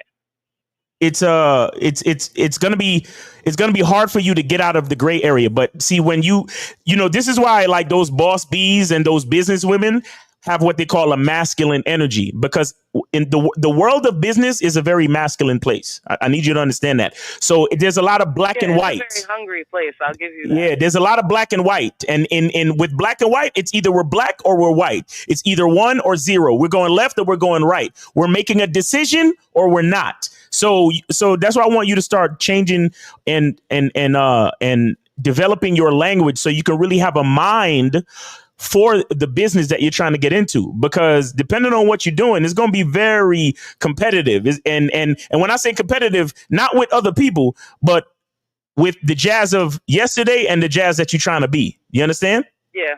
So it's either you want to start to begin to think in terms of, I'm either doing it or I'm not. There's no kinda, there's no trying and all that other stuff. More hungry versus thinking more passive. Yeah. Actionable steps. Steps. You got to do action. Yeah, we're about that action. We're about that action. We're about that consistency. So once you start like twitching on Tuesday nights, then that's what it is. We don't. Oh well, I didn't feel like streaming on Tuesday night, so I didn't bother. Like, no. If your fans expecting to see you Tuesday night on that stream playing that game, then that's what it's going to be. You know, you understand what I'm saying? That's a business person. Yeah. That's the difference between a business person and a casual. A person who's just doing it as a fucking hobby. Oh, well, yeah, I stream on Tuesday, then I stream on Thursday, then next week I'm gonna stream on Saturday. And no, we need consistency. Yeah. So we're either doing it or we're not. That's like your first lesson right there. And honestly, if you just take that alone, you'll be better off than you were yesterday. Trust me. Yeah. That's facts. These are facts. And look at us. We here every Saturday. Same time. Every Saturday. That's the reason why you were able to find us. You get what I'm saying? That we're here consistently every Saturday. That's why you were able to find us. But if we were all over the place, then you probably wouldn't have found us. You get what I'm saying? Yeah. Exactly. So, that's a little bit of game for you. But if you really want to, get I do 30-minute and 60-minute consultations. So if you want to do that, go to masculineidentity.com and you can get one of those set up, and then we could do it over there. Alrighty. Well, thank you guys so much. Shout out to you guys. All right, appreciate you, baby girl. Calling in. Enjoy the rest of your weekend. All right. So we got 240. I think this is Touch DC Touch Master. What's going on with you, bro? What's up? Touching everybody, spreading that never-ending happiness. Oh shit! Pause, nigga. Touching everybody, nigga. What you talking about? Ain't no pause. It's always happening. No, I think it's pause, nigga. Go ahead. You looking at me like a brain pause. The fuck, y'all just walking all in time. Never mind. I'm sorry, I'm driving. But anyway, look here. If I may give that niece caller a thing that I do that helped me get on my business, if I may. Niece Jazzy, this uncle right here, Linwood in the chat. Get your 100 points of action listed down. 100 points of action in any task you do, any idea, business idea. What worked for me is I created this a long time ago. Write down 100 points of action: license, website, colors, logo, trade, whatever it is. Write down 100. You might not get it 100 in the first pop, but if you do, you're damn good. And what you do is you complete the easiest and most accessible and 3 points on that list. The most easiest points. Just get rid of those 3. The next day, do 3 more. The next 3 easiest. And as it gets lower, you're going to add more. You're going to think, oh, yeah, I need that. And it's going to grow. So that's what works for me, niece. Try that. And anybody else in the chat, if you got an idea like that, 100 points of action. I call it my 100 POA. That's what's up. That's what's up. Great call, man. Great call. Appreciate you. All right, y'all. Happy Saturday, man. Appreciate you, brother. Good to hear from you, bro. Right, appreciate you. All right. Appreciate you. All right. So Unique 79 member for 15 months. Shout out to him. He says too many guys look for their identity through women. As Ms. Lakari and Miles discussed yesterday, they put beauty before principles. They need completion from women, and many women will exploit that. That's a fact. That's a fact. Shout out to Unique 79. All right, so let's get to Kate Gabriel's question right here. So he says, advice on setting up a custody arrangement for my kid, getting an attorney soon, consultation May 5th. Okay, so here's the thing, guys. Every state, every parish, every township is different when it comes to child custody and child visitation, child support, right? It's not federally mandated nationally. It's different from state to state and county to county. So this is what guys have to understand. When you get a woman pregnant who is not your wife, you're going to have a more difficult battle legally than you would if she was your wife. So when a lot of guys ask, oh, well, what's the reason for marriage and all that other shit, there are legal recourses that you have with a wife that you don't with a girlfriend. It is what it is. There are pros and cons to it. Regardless of what it is, there's always going to be negative and positives, pros and cons, right? But when you're having children outside of wedlock, there are certain things that won't be accessible to you if that would have been your wife. Now, what people have to understand about child support, and Gabriel, I want you to call in because I have to know if you're on child support.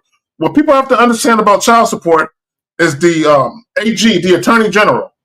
They don't care about the mother, they don't care about the father, and they don't care about the kids. It's a hustle. They get paid money. When people get child support, they get a percentage off top. So whatever amount of child support a woman gets, there's a certain amount of money that the AG takes off top before she gets it. It's a hustle, right? So they don't care. So if you getting custody of that kid fucks up the money, you're going to have a roadblock to prevent you from getting custody. I'm just letting you know right now. It's unfair, but it is what it is. But go ahead, y'all got it, man. I always got a lot to say on this subject because I've been there, done it, and wrote a book and everything about this. Number one is let's start with the mentals of it, right? You have to say to yourself, you're just much as a parent as the mother, right? The society always says the mom is going to be the best parent. The mom is the parent. The mom is, the more fitting person, the more nurturing person. It's just they need to take the kids. They need to take the kids. But you have to understand that, hey, if you're in a good position too, and you're able to, then you're just as a parent as that person, and even you're more needed even more sometimes. So you have to understand that from jump. Build your resources. If you have grandma, if you have mom, if you have a sister or somebody, and they're in good positions, build your resources so your child can be babysitted when you need to, just in case you have to work overtime at work or certain things like that. The arrangement I always liked was a 2-2-3. A 2-2-3 in custody arrangement is an equal arrangement where, let's say Monday, Tuesday, the child is with you. Monday, Tuesday, the child's with you. Wednesday, Thursday, they're with the mom, and then you get the weekend. Then it reverses that Monday, Tuesday. Now the child's with the mom, you get that Wednesday and Thursday, and then she gets the weekend. So you get a weekend free every other weekend, but you also get to share in school time. I love school time. I'm really big on education. So, me and my kids. Now, real quick, are you? Real quick, Jay Roman, are you saying that was your personal arrangement, or was that the child custody through the courts arrangement? On that one, it was through the courts that we agreed upon. Okay. So a lot of times in the courts now. Yeah, a lot of times in the courts, we have different style of arrangements that you can. Yeah, exactly. It's like here in Texas, right? If you allow the courts to do it, it's the first, third, and fifth weekend of every month. So there are certain weekends where you only see your kids 2 weekends out of the month. So you're talking about 4 days out of 30 days, right? That's standardized visitation. So you don't want it to get to the court, right? It still levels out like that because every other weekend it's going to be with somebody. So it still comes to that. However, it allows for a parent to be involved in schoolwork. I was really big on schoolwork. I wanted the schoolwork done. We reviewed it. I helped out with all the school projects, to make sure that nothing like that faltered when it came to school. I decided in my head a long time ago that being a parent means being involved, and I'm not going to let our split up dictate my involvement. So I want to make sure. Facts. I agree with that. Yes. Another thing too is if you're cool enough with the mother, I always make the statement: you guys are going to disagree anyway. You would disagree if you guys are in a relationship. So every disagreement ain't because you guys broke up in the relationship. It's just because you guys disagree. We're two different human beings, and I had to let the child's mom know that too. That way, every disagreement doesn't blow out into a big argument because we're two people that can't get along with each other. No, we would disagree no matter if we were together, not together on certain things. And I always kept a calm attitude. Now, this is my last thing, but I got way much more advice than this. But when you go to court, be the calmest person in the room. State what you're going to state directly. Yeah. Have all your paperwork ready. Have your plan ready and state that. The mom is going to say no emotions. No emotions. Just facts. Yeah. The mom will say that you are over the top. She might even throw some stuff out there. He's an alcoholic, or he smokes weed, or he does all, like, she is probably going to throw so much stuff at you because of the money. Okay. And sadly to say, because of the money, child support goes like this. They equate how much you make and how much time you spend with the child. So they figure whoever's spending more time is spending more money on the child. Now, how much does that person make? And if they don't make enough, then they come for the child support that says, hey, since she got the kid so much, she needs more money because the child is with them. But Jay Roman, see how they do it. See, that's what I'm saying. Each place is different. And I hear what you're saying, because in the state of Texas, and again, I don't know how California works, but they look at it as custodial parent, non-custodial parent. They don't really look at it as time. Like, who spend the most? They just look at who's going to have custody of the kid. Well, see, that's what people don't really understand, because I used to work there. Custodial means that the child's going to be with you more. So whoever has custody of the child is more. Now, in times where I've seen the courts do 50% joint custody. I've seen joint custody. Yeah, so 50. No, I've seen courts do 45-55. Because the judge just believed the child should have more custodial rights with the mom and not the dad, because the mom is more. Well, okay. Hold on real quick, Jay. See, I don't know about the percentages. I just know either you're the non-custodial parent or the custodial parent, or there's joint custody. Like here in the state of Texas, joint custody, nobody pays child support. Like one of my homies, he got joint custody. It's 7 days on, 7 days off. If the woman get the kids for 7 days, then he get the kids for 7 days, and nobody pays child support.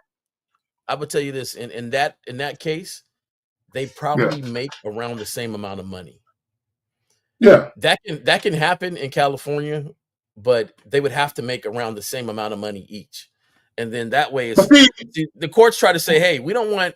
Let's say you were balling out of control, but the kids are with the mom the most, and she barely makes any money.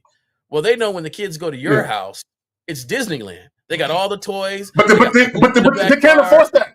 Jay Roman, they cannot enforce that unless the woman agrees. The woman has to. If the woman says, "I don't want them to pay child support," then they won't do it. Well, they won't do that. But I'm just saying, if you go through the courts, their mentality is, if it's Disneyland on one side, then the child would normally choose to be at Disneyland, right? So, say you go to mom's house, there's roaches crawling everywhere. Ain't no food in the refrigerator. She barely making ends meet. But then you go to dad's house and he got everything. So a child is going to be like, hey, I'd rather stay with dad. Like, I ain't trying to hear mom. So the court says, okay, well, dad, you're going to have to move some of that money over to the mom So it ain't like this. They try to create a more of a balanced sort of lifestyle. I hear what you're saying, Jay Roman. See, when you get the course involved, then they're going to be looking at all of that. But if you if you go to court and a woman, see again, the woman has to agree with whatever. If y'all just go to the court and say this is what we're doing, the court is going to sign off on whatever y'all want to do. The only time the court starts to force people's hands is when a woman doesn't agree. And that's the key. It's not even about the man. If the woman don't agree, then that's when shit get all fucked up. But if she agreed, if you say, look, we're gonna go. Look, I'll give you a real quick example. When I got custody of my kids, it wasn't through the courts. I went to the mother and I said, look, I'm doing well in life. I'm getting a house built. Let me get my babies, right? So reluctantly, she gave me the babies. Now, I had the presence of mind to understand in the state of Texas, if I have those kids for 6 straight months, I automatically become the custodial parent. I knew that. She didn't. Right? And I purposely kept it from her, right? Because I didn't want to battle with her about the kids later on. So I knew once I got them, they was never going back with her, right? So boom. So 6 months passed, automatic custodial rights. So what I did was, hold on. No. I didn't use the court yet. Now this is where I use the courts, right? I wanted to eclipse the 6 months first. I wanted to have a foundation where if I had to go to court to fight, I had the 6 months. So once the 6 months came up, I got her, and this is where you use your level of influence. Now, mind you, this is my ex. We're not together, but I still have a lot of influence in that situation with her, right? So I said, this is what we're going to do. We're going to go to the AG, to the Attorney General. You're going to sign a piece of paper that says, I have the kids, and you're never going to put me on child support. I forgot what the paper is called, but I literally had her sign some shit. They notarized it right there. I still got that shit in a box right now, in my firebox. Yo, bro, a lot of guys don't understand their level of influence and how to use it. That's all. But y'all got it. But that's a different situation. And see, so, because I used to work at the child custody place. I used to work, at the court system. So, that's before coming to court. And if you can do it and make arrangements before coming to court, then do such. Yeah. But don't be afraid of the courts as long as you know how it operates. And a lot of guys are afraid of the courts, and then they let the mother go to the court and do whatever, and then they're playing catch up. Yeah. And that's the thing. You got to know how the courts, you got to know how the rules operate in your state. Yeah. A lot of times is how much time do you have your child? There's some guys that believe society where they automatically say the child needs to be with their mother, or they're lazy and they don't want to stop hanging out or going out or doing whatever. Or they say, hey, I work a whole bunch. Yeah. It's better the child is with the mom because of that. You can't do that. You can't say that. You have to make adjustments. Yeah. It's your child. Yeah. So mentally you have to say, hey, I have this child. I am just as good as a parent to make sure that this child is taken care of. And you got to make your life and your arrangement as such. A lot of times guys just let the courts do it. And they make these arrangements verbally. And then next thing you know, they get a piece of paper in the mail and they're like, what? I owe $800 in child support. What's going on? And then they're playing catch up and they're trying to figure out what's going on. Right. So if you can do it outside the court, Zach, you're right. Get that stuff notarized, get it in there and go from there if you have that influence. But if not, don't be afraid of the court. Understand what the calculation is about. And so once you do that, when you're in court, be the calmest there is in court. I've sat in court and seen the funniest cases where this lady was like, Your Honor, he smokes weed. Now he has to go get a drug test, right? Yeah. And that drug test money, the cost of the drug test is coming out of his pocket. Mm. The first thing he says is, shoot, Your Honor, every time I was smoking weed, it was with her. Judge didn't say nothing. He didn't say nothing. He was just, hey, you got to go get this test. You got to. So like, there's things you guys got to understand when you go to court, how to present yourself, how to dress, how to talk, how to go from there. The thing about court is nothing in court initially is finite, because you can always set of appeal. You can always re-go to court. There's a lot of things that you can do to take it back, but the main thing, I agree with you, Zach, if you can get it out of court, get it out of court. Yeah. But don't mentally just give the child to the mother just because, of how you feel and stuff. But Jay Roman, most guys, they don't have that kind of influence. They get these women pregnant and they are at the mercy of what these women gonna do. Like even when the video that we saw where the chick is going out and he watching the baby, bro, that shit never happened to me. Shit like that never happened to me ever. And here's the thing, real quick, and I want guys to understand, and this is where you got to be careful. Number one, you need to be very careful of who you impregnate. Guys, it is a major life-altering thing to impregnate the wrong bitch. I'm telling you, it will haunt you for the rest of your fucking life if you impregnate the wrong bitch. Right? Not only that, the woman that you're impregnating, make sure y'all have a future. Okay, it should be your wife, right? It should be your wife. And here's the thing. Don't get a woman pregnant who don't want a baby and she only wants a baby because you want one. No. If you're going to impregnate a woman, it better be a woman who is super passionate about motherhood, who is dying to be a mother. She can't wait, right? Don't be impregnating these bitches because what she's doing in that chick in the video, right? To her, she probably like, I got a living boyfriend. I have a kid. I have the family structure going. Now it's time for me to go out here and just enjoy my life, right? Because she probably has friends that have families. So with her hive mind, she's just doing what they're all doing. But she out here running the streets because she never really wanted that lifestyle. She just wanted the allure or the illusion of being a family woman. But she ain't built to be a family woman because she's a club bitch. But you impregnated that chick though. That's you. You got to live with that. See, and 100%. Zach, I agree with that 100%. I just feel like a lot of guys don't wake up until they are laying on the bed making a video about her walking out the door dressed like that. You understand? It's just human. It's human. People, this is especially this younger society where it's cool to not have boundaries, right? Not to stand for something, just to waver with things and how things are going. And the next thing you know, you're hit with real life and you realize, I should have put boundaries. I should have checked. I should have created a masculine identity. I should have had some rules and stuff in place, but they didn't. And now they're catching up, and that's fine. Human nature, right? We're all, like you said earlier, we're all fallible. Okay. So here we are. You're laying on bed and you're making a video. What you should be doing is sitting down, writing out your plans and steps, how much money you need for an apartment. Do what Zag did. Hey, don't worry, go out. I got these kids. For 6 months, 7 months. I got them. Don't worry about it. You out there doing whatever, and she's going to find somebody that's going to excite her. And she got cheeks is out on the outfit. And she told him, so what? So what? These chicks is out. You laying on the bed. And then she went out.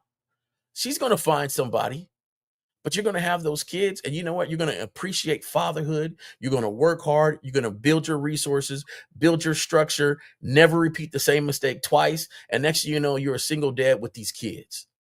And life is moving, life is smooth, and you got to understand where you're at, and you got to work. I don't understand how a lot of people feel like they're gonna get out of life without working. Right. You got to work. And let me say this, Jay Roman. Don't make the same mistake that women make. And I'm not saying all women make this mistake. And this is what I mean by that.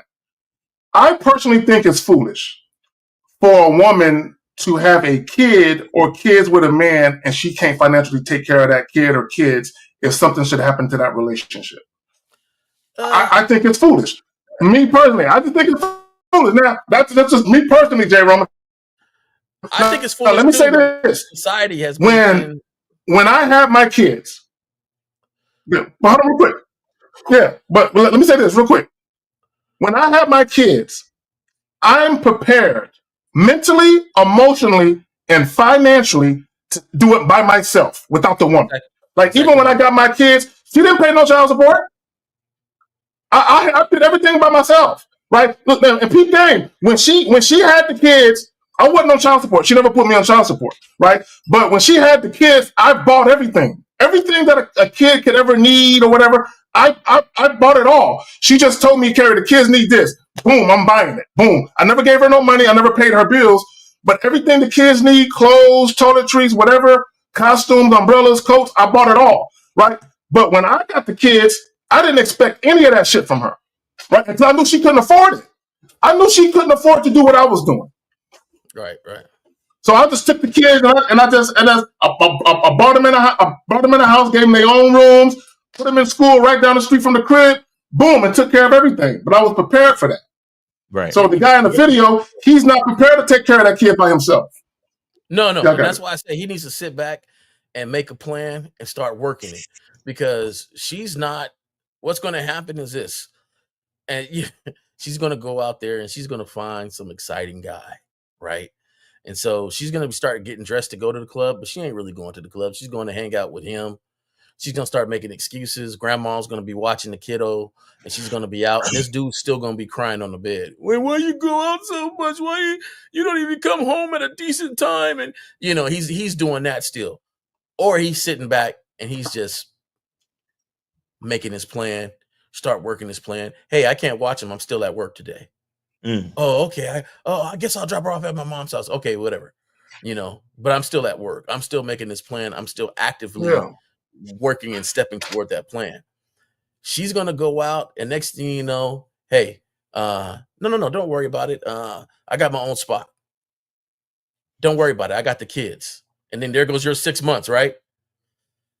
Within that 6 months, when she's having a great time with this guy, and, he met her at the club with her cheeks out. How long you think that's going to last? Right? Now she wakes up and Zag already got it. 6 months went by. I'm working here. I got this structure. I got that on. I'm not in the courts. Now she wants to go back to court. But hey, the judge says, hey, where they been at this far? What's going on? And he comes in calmly. He comes in calmly with his little diary. Okay, on December 17th, I had to take little Johnny to the dentist. It cost this much, but I paid for it. I got a job with medical and this and this. And you start presenting that, and you start presenting the dates and times and all the other stuff. It's very hard for the courts to be like, well, I'm going to snatch these kids from you. Exactly. Stable dad. It's Jay Roman. Back down here. Yeah. I had all their social security cards. I had their birth certificates. I had their immunization shots and records. I had them in school, enrolled literally a couple of blocks away from the crib. We live in a nice community. You know what I'm saying? So I had it all, bro. I had it all lined up because I knew. Because look. Don't fault me because I'm a plotting, scheming motherfucker. Let me say this real quick. When I went to her. Okay, all right, bro. All right, peace, Miles. All right, take it easy. I'm gonna holler at you. When I went to her, I was like, they talking about kids. I'm out. Yeah. When I went to her and I made a play for the babies, I already knew what the long-term plan was. I already knew, she might be reluctant, but I think she gonna give them to me. But also, she might miss them enough where she might want them back. The last thing I need is a custody battle. So I have to fix it. So when I do get them, from a legal perspective, I have so much on my thigh that it makes no sense for her to even try and get them back. She just needs to understand that I got them. And here's the thing about being a parent, because a lot of people think that the kids automatically belong to should go with the mother, like you said. Yeah. Jay Roman, I'm the better parent. And that's not ego talking, right? I'm the better parent. I'm more hands-on. I'm more detail-oriented. I'm more on point with shit.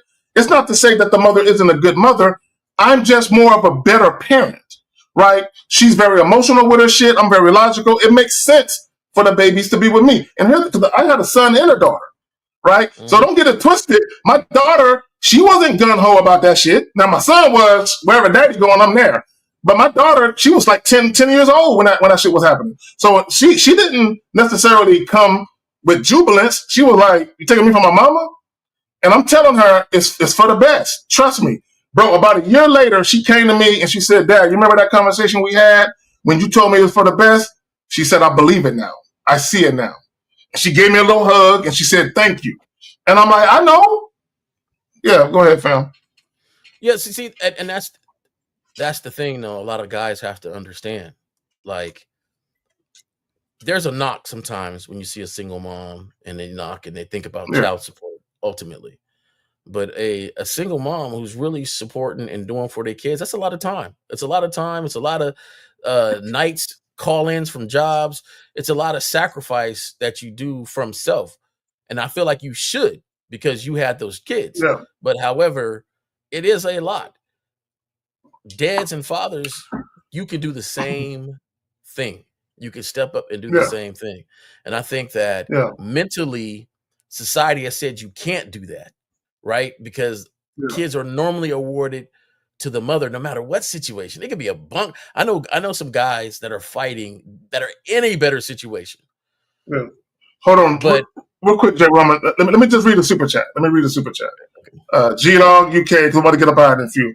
With the 5, salute panel for keeping it real and teaching these kids some foresight before it could go all wrong with one thumb, thirsty mistake, or one dumb, I said thumb, one dumb, thirsty mistake, 100% respect. Yeah, man, we're trying to keep these dudes from fucking up their life, fucking with these women, man.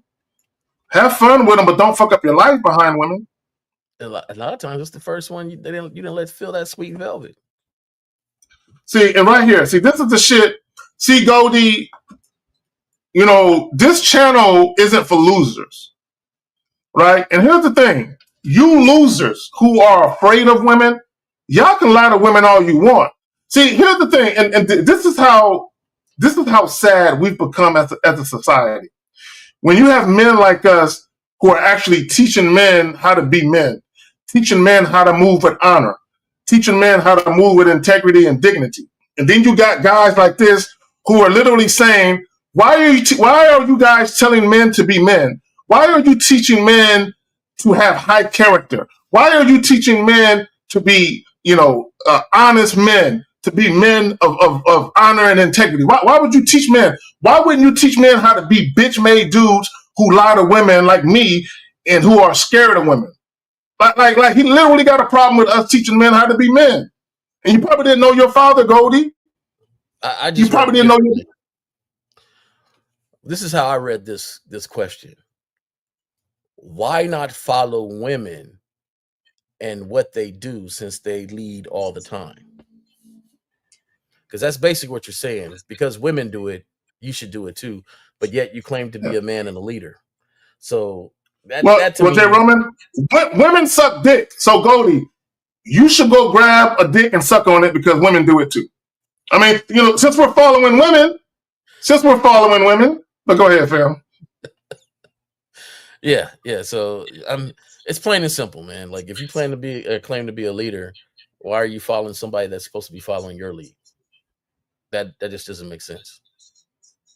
Yeah, I don't. But to even have that type of, bro, just imagine how much of a man you're not to say, well, women do it, so I'm gonna do it too. Like you're a kid or something. Like we on the monkey bars at recess in elementary school. Well, women do it.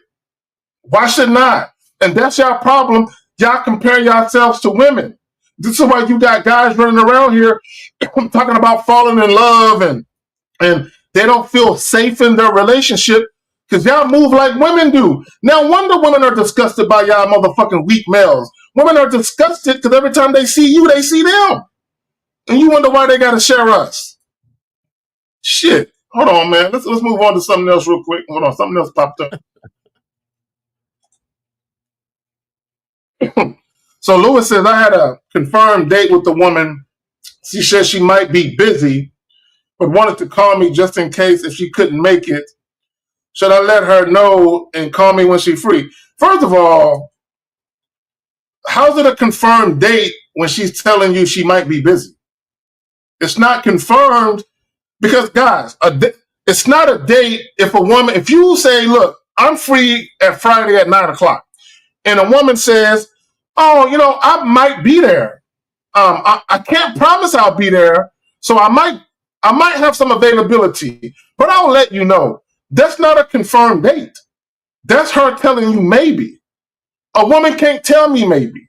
If I'm offering a woman a date, if I'm extending an invitation, she needs to either accept it or deny it. She can't tell me, I'll get back with you, maybe, we'll see, it depends. She can't do none of that with me. Either she gonna rock with it or she need to, keep it pushing. I'm not gonna fuck with no chick that's putting me on a back burner like this, playing with my time and shit. I'm not, and you didn't find me in the bargain bin. I'm not an option. I'm not something that if I say, hey, we're going to go out somewhere and you say, oh, I might be busy. Because what you're saying is I'm trying to choose what the most fun is that day. I haven't had all my options come in yet. You're telling me let's go out to dinner. Somebody might tell me let's go to to Disneyland or let's go somewhere else. I don't want to pin this down yet because I haven't had all my list of fun people contact me yet. I'm not an option. So nah, I'm good. If you can't definitively say what it is, then yeah, we ain't going out. That's just what it is. And you didn't come back with a different date. Like it's different when you say, hey, I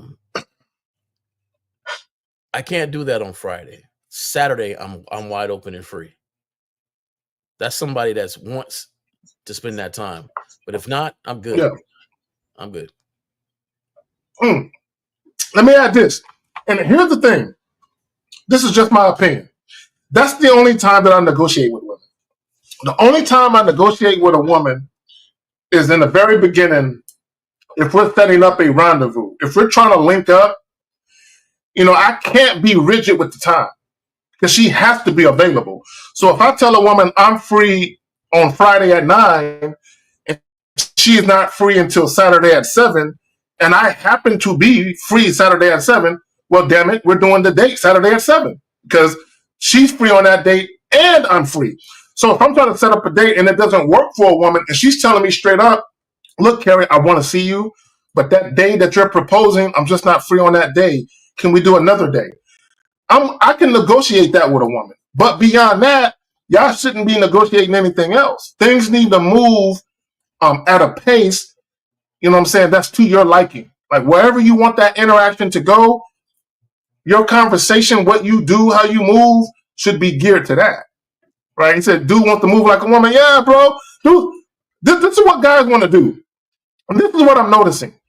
Guys want to make decisions with no consequences. Because guys think women can do that. That's what guys want. Bro, I'm noticing that Anthony Edwards, prime example, basketball player for the Minnesota Timberwolves, where he got the chick pregnant. Supposedly he paid $1 million up front for 18 years of child support. And supposedly he got other women pregnant. I don't know how true that is. Right, but he's saying, here's the $1 million up front for child support. I don't want nothing to do with the baby. This is what guys want to do. Guys want to have unprotected sex with chicks. They want to skeet in random women with no consequences. With no consequences. Bro, it's wild.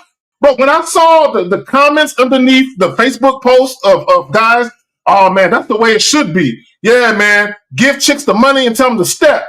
I'm like, ain't nobody saying nothing about fucking these bitches wrong?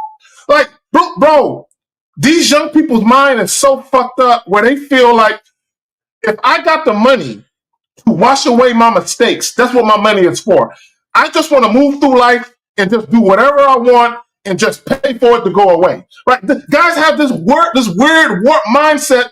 I just want to have unprotected sex with women. If I get them pregnant, I'm going to offer them a certain amount of money. If they don't take it, right, then I'll just deal with the aftermath of the baby being born, and I'll just pay off my debt to society that way and fuck the child. I want to fuck raw with no consequences. Bro, what kind of world are we living in?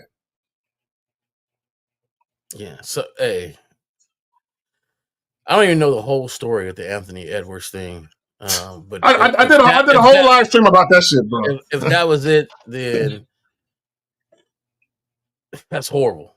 That's horrible. That is horrible. From straight up, oh, I don't want nothing to do with it. I don't want nothing to do with it. But when you get older, you are. When you get older, you are. When you get older, that's crazy. That's crazy. You might not want nothing to do with her, but this child that came into the world that you helped create had no choice, no decision on nothing. And you already said F the child. That child wasn't standing, hey mama, let's get him. No, that child was just born with your DNA. Why? I would say, hey, here's $1 million for you, and I'll take the child. I ain't got nothing to do with you. Hey, let me give this child a great life. And the thing is, a lot of dudes are saying that because they feel like he got by the mother. Yeah. And he did. But it was with all his allowance of it. He allowed he was a willing participant. Happen. He allowed it to happen. He allowed it to get snatched off. He allowed it to go in. He allowed it to bust in. He allowed all that to happen. But now you want to say, oh, yeah, that's good for him, man. Give her $1 million and go. F the child. Because you're not saying nothing about the mom. The mom's going to live the way she's going to live. But really, you guys are saying F the child. That child should not know his dad. That child should not know his DNA. That child is collateral damage.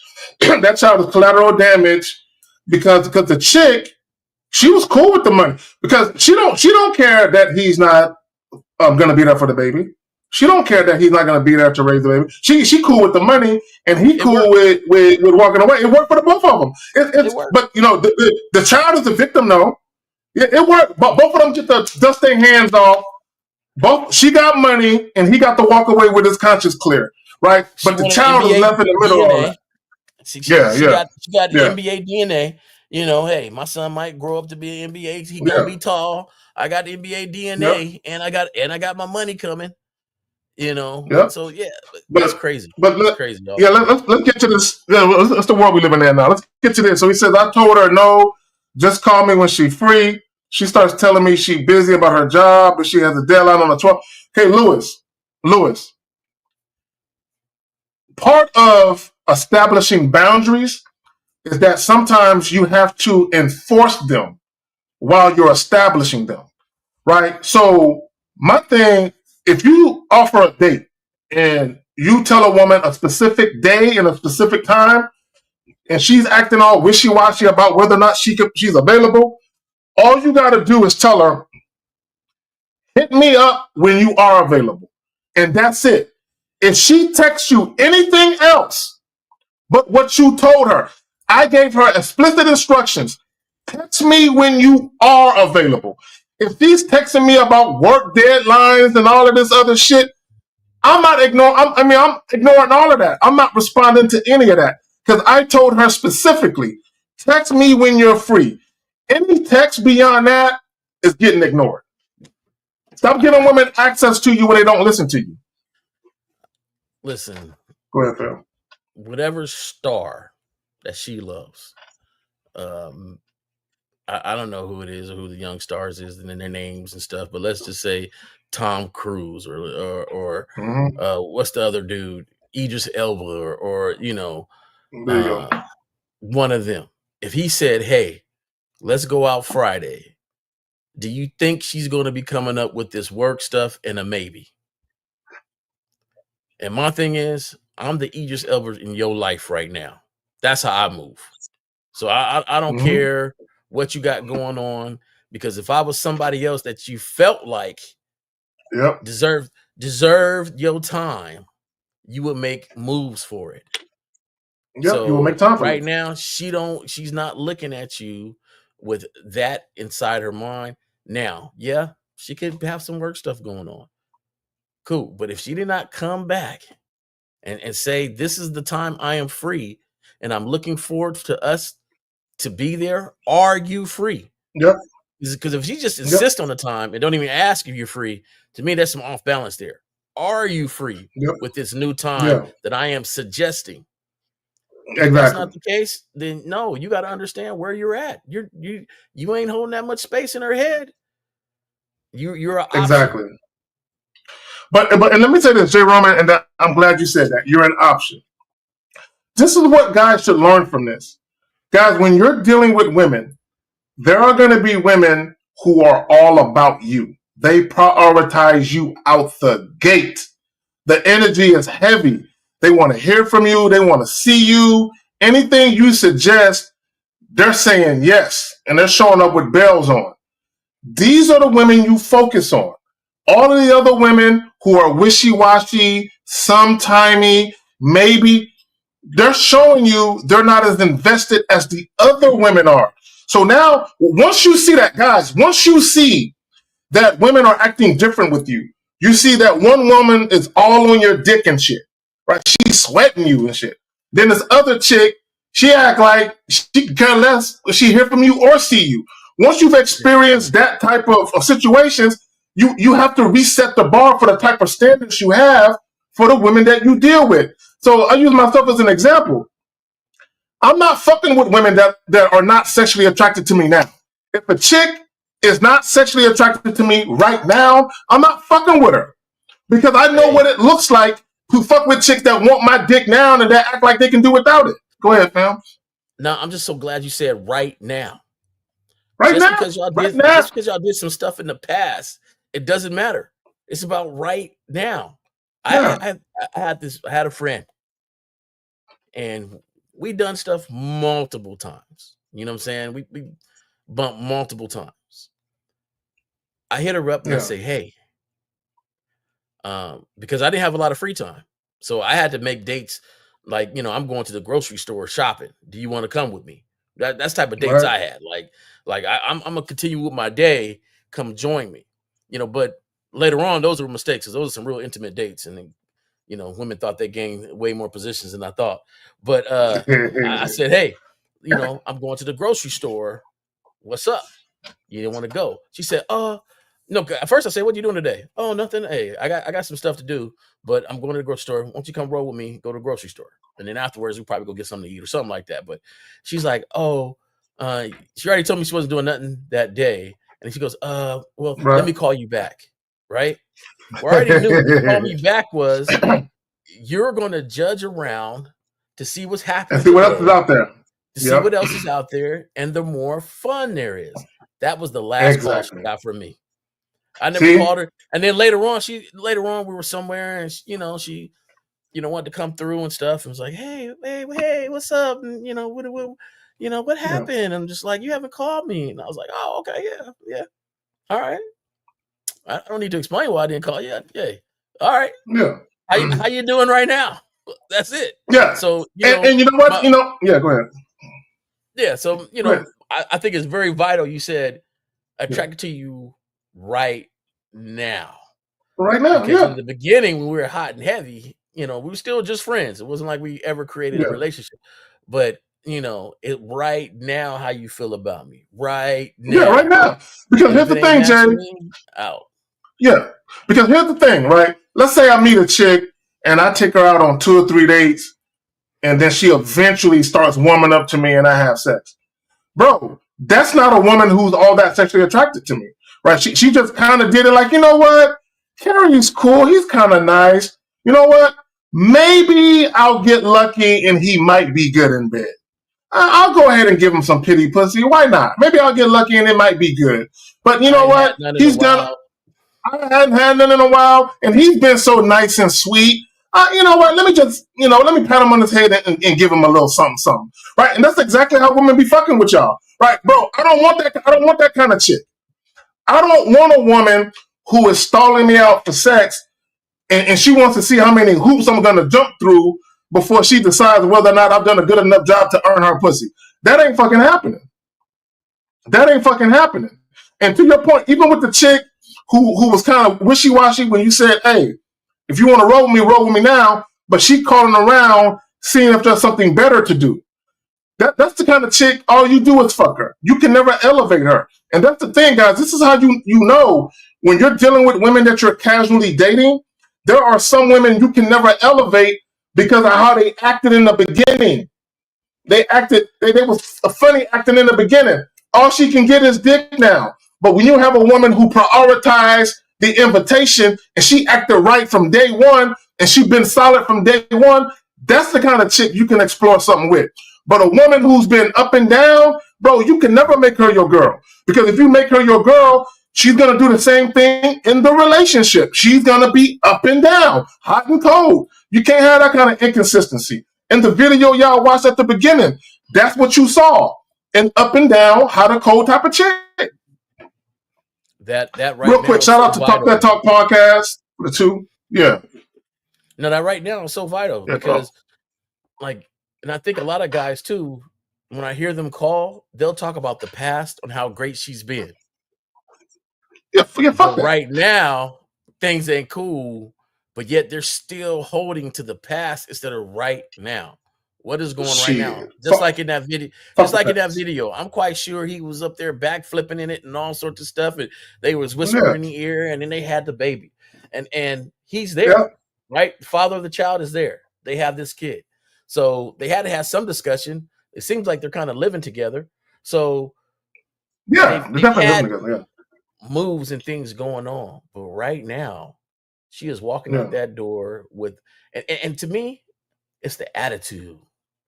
You know, when I'm talking to you about some serious shit and you flip it with me, oh, yeah, I still got it. That's why I'm going out this door right now. Okay, but you know what? But exactly. Okay, cool. But Go ahead and go out. Go ahead and go out. But see, hey, them locks might not be the same when you come back. I'm telling you right now. Look, I've changed the locks on the chick before, but it wasn't because she was going out. It wasn't because she was going out. But I told her, right, because this was one of my exes and shit, and I told her because she used to be a runner. Like when she would get upset, she would go to run to her mom's house for like a couple of days. And the first time she did that, I said, I said, we ain't doing that. You ain't running no fucking where. So I said, if you ever do that shit again, I said, that's it for you, right? So she did it the second time. And this is where consequences got to come in. Right? You just can't be telling chicks, when you set boundaries and you inform, it can't be verbal. Action be taken. So J. Roman, she did that shit again. I went to Lowe's or Home Depot, bro, like the very next day and changed. And this was a house that her and I had this house built together. So the mortgage was in both of her names. But as far as I was concerned, you no longer reside here, right? I'm kicking you out of your own house, bitch, right? I changed the license, but like, you no longer live here, right? You're done, right? So, and that's it. And then not only that, I went to the post office and I had the post office box, the lock changed on the post office box because I ain't want her going through the mail, trying to get revenge on the nigga, fucking with a nigga mail. I be thinking ahead. I be thinking ahead, bro. I be thinking ahead. You got it. That's part of manhood is forethought. Now, I will continue to say it. If you have no plan for yourself, no plan for your family, no plan, you're doing manhood wrong. Because manhood is not about just immediate right now. That's emotions. That's right now. Planning and moving and stepping towards something. That's manhood. That's planning some stuff out. I'm not going to go to my suckerish moment on how I led up to changing my locks. Okay. But I tell you this, I don't play sucker for a long time. Life experiences. This ain't new. I'm not making this stuff up. I'm not on here, just chopping at the gums about every little thing. Like I've been through stuff. So people that's watching, I've been through this stuff. I've been through a lot of different stuff. It's just experience here on a better way to do things. And I will tell you this, because even 1950 could tell you, because he's been around through all that. We've been through some things. Experience matters as long as you learn from it. And don't mistake. You have to learn from it. You have to. You got to learn from it. So, learn from the experiences. Every relationship you had, you should come out of that thing knowing your mistakes. If you come out of you should have new information. And you say, oh, it was all her. It was all her. You ain't really evaluating that relationship correctly, because the part you forgot was the manhood part you forgot in the relationship. So if a man leaves out a relationship and says it was all her, he forgot the manhood part of the evaluation of the relationship. Because if you are the man in that relationship, you should know the mistakes you did to allow this to happen. Because if not, you would have cut it off at the pass, made a different plan, and you guys might have split, but it'd be a different situation. So there you go. And we're going to wrap it up with this last question, Jay Roman. So Rodney says, Zach, I heard you say earlier on the live, a good woman not going nowhere. Is that true? Look, let me tell y'all something. If a woman is dealing with you and she is a combination of physically, and sexually attracted to you, like you had her at hello. And then once she actually gets a taste of you, right, her attraction for you begins to grow because she realized that her initial perception of you was spot on. You are him, right? So when she hears how you speak, when she sees how you move, and then when you guys actually do fuck, and you that dude in bed too, right? And as time passes, she sees that you're consistent, you're that guy in and out of the bedroom, and you're consistent, right? So the fact that she has submitted to you, the fact that she has deferred to you is doing part to your consistency. Bro, where's she gonna go? Why's she gonna leave? She got everything she want right there with you. You on point, you a thorough, solid dude, right? Everything about you is legit. She ain't going nowhere. Like the homie Lucario said, do you know how hard it is to get rid of a woman who's in love with you, bro? A woman who's head over heels in love with you, bro? Assuming now, if you're fucking her over and lying to her and cheating on her, then eventually she will leave you. But what I'm saying is, if you're doing her right and you ain't doing her dirty, why would she leave you? You're the best thing that ever happened to her. Where the fuck she gonna go? I'm just saying. But anyway, Roman, you got something you want to add to that, bro? No, you guys are right, man. I done tested it out and asked for some crazy and ridiculous stuff just to get rid of somebody before. You know, they was willing to do that. I just had to come up and be like, hey, man, I'll just be honest. I don't want to rock no more. But they was allowing me to do a whole bunch of stuff. Bro, Jay Roman, they was just into me. Yeah. It was just into me. When women are really really into you, where they literally are intoxicated by you, bro, you can literally do no wrong in their eyes in a lot of cases. You can literally, Jay Roman, I had chicks, bro, that I was not even in a relationship with. And these women, they had their own crib. Bro, they wanted to give me a key to their crib and basically tell me I can come by anytime I want, day or night. These were not women, bro, they know I'm fucking other chicks. And these chicks are telling me, here's a key. You can come by anytime you want, day or night. If I'm at work, just make yourself at home, kick your feet up. Chances are there's going to be some food there. Eat whatever you want. Bro, when women are into you, bro, you'll be surprised the shit that they'll do. And I'm not saying every woman, but some women, bro, there's literally nothing they wouldn't do for you when they're really into you. Like literally nothing. But on that note, Jay Roman, you got something you want to add before we bounce, bro? No, I'm just thinking about the past, man. I am so glad, bro. I have chicks become a better person than I used bro, I've been a side dude. I've been a side dude, and I took advantage of the influence I had, where I literally had chicks getting up in the middle of the night, leaving a man in the bed, coming to fuck with me. I had a chick, dog. I hit her up in the morning. She was going out of town with her man to go on like a little beach vacation. I said, before you go out of town, come through right quick so I can put it on you. Then you can go out of town with that nigga. You know what I'm saying? So I did take advantage of my influence. But what I'm saying is, even in those situations as a side dude, bro, I had more influence over her than her own man did. Right? She wanted to leave her man for me, dog. And I kept telling her no. I said, stay with that nigga. He treats you right. Like, and she had a daughter. And I'm like, he taking care of you and your daughter. I'm not doing all of that. Right? Stay with that nigga. Right. So anyway, Danny P says, respect to the gang kings. Appreciate all the jumping the ism. Put the 999. I appreciate you, fam. I'm just a better person now, though. You know what I'm saying? Because, you know, I'm glad that I always had the mental to realize that, you know, I gotta make sure that I own up to my lackings and my mistakes and my misjudgments and to rethink about some stuff. Yeah. Because I didn't done some girls dirty. I didn't bump the. I have. We had a party at our house, and I bumped the girl in the laundry room at our house. You know, like how foul is that, right? You know, just different little stuff where it's just like, now as the man I am today, you know, there'll be a lot more communication, a lot more verbalness, a lot more understanding, a lot more of direction, a lot of that stuff. And I think that that's the main things these young guys need to understand is that, you know, I know the more is better in your head, right? The more chicks, the more this, the more that. And that's all doable without the negative of lying all the time. Because you ain't got a lot of chicks, in any situation, you need to be upfront and find the ones that understand that story, and don't because it'll be a better interaction.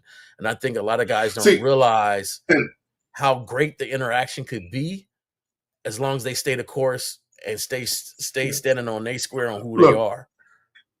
J. Roman, and you said something. Find the women who are down for that.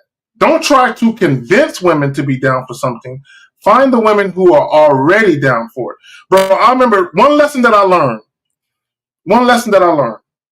right, is the mother of my oldest children, right, the woman that I got the kids from, that I got custody of my babies, her, right, I broke up with her, right, like, long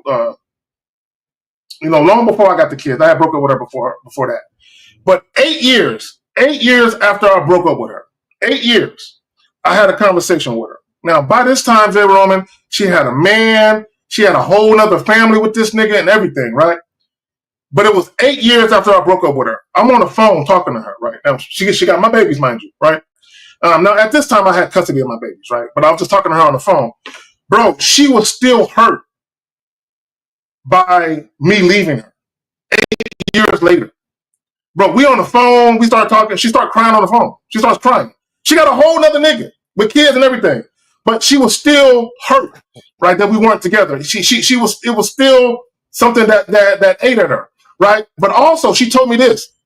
And this is something that I learned and I moved forward when I started dealing with other women, right? Because I used to cheat on her all the time, bro. And she never left, right? And I apologized. That, when I was on the phone with her, I said, you know what, I did you dirty when, back in the day when we was together, I was foul for how I did you. I was fucked up for that. My bad, right? So this is what I'm telling her, right? Right? I'm just having an epiphany moment, just apologizing, right? So she tells me, she says, Karen, it wasn't the other women. She said, if you just would have been honest with me that you wanted to fuck other chicks, I would have been okay with it.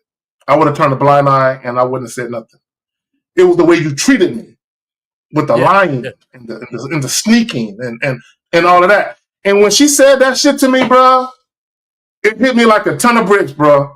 Like all that lying I did, and all the while I had a girl that was down to share a nigga if I just would have told her the truth. And I could have avoided breaking her heart. I could have avoided all the drama I caused. Because I caused drama for myself, bro. We argue a lot about all the cheating and all the sneaking around I was doing. I caused myself drama when a chick would have been with it the whole while if I would have been man enough to tell her the truth, bro. So crazy. And that shit bothered the fuck out of me when she told me that. When you start to really realize the type of man you want to be and the manhood that you're stepping into, I know the decisions I make has nothing to do with any females. Nothing. Yep. And it's so crazy that back in the day, if you had a man, a husband, I didn't care. I was smashing. Like I know for a fact some dude, I know he followed me. And he could tell because she told me, she was like, he said it felt different. And I was like, well, okay. A couple days got to pass before, but now I wouldn't even mess with a married woman. It's not because it's just manhood respect. And even though he's, that dude might be doing a lot of mistakes just because of the man I am right now, and it has nothing to do with her. It just has the fact that I view manhood differently. And, I'd rather counsel him and say, hey, man, this is what's about to go down. I'm with you. Nowadays,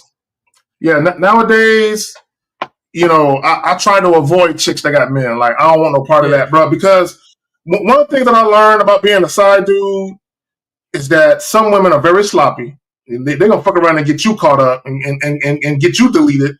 Because here's the thing. Sometimes when a woman get caught, she'll give you up to save the relationship. That nigga live here. He drive this kind of car. This is his license plate number. Some women will give you up, bro. You know what I'm saying? Well, I know you said you had a dude show up to your house one time. how that dude know where you lived unless old girl gave you up? You know what I'm saying? Oh, she told him where I stayed at, and she did it because she was upset with me that I would not mess with her anymore. And I never forget when she showed up with with lingerie underneath the trench coat and knocked on my door, and I told her, hey, don't come in here no more. I'm not going to answer the door if you're there, and I'm looking through my peephole and she's dropping the trench coat and stuff. And I wasn't as strong as I was. Like, I'm gonna be honest with you guys. Like, this is the way I'm built now is through experience in life and stuff. And learning from my mistakes and others' mistakes too. I'm to the point now I don't got to make a mistake. I can look at somebody else and learn from it. And so there you go. That almost ended me in jail, like that, because a dude did come to my house. We did have physical altercations and stuff like that. So it was like, everybody. A lot of people are afraid of missing on something if they don't lie. They're afraid of missing on something if they elaborate. They're afraid of missing on something, not realizing that what you're missing on is actually what's not good for you. So you're not really missing on something. You're actually better off.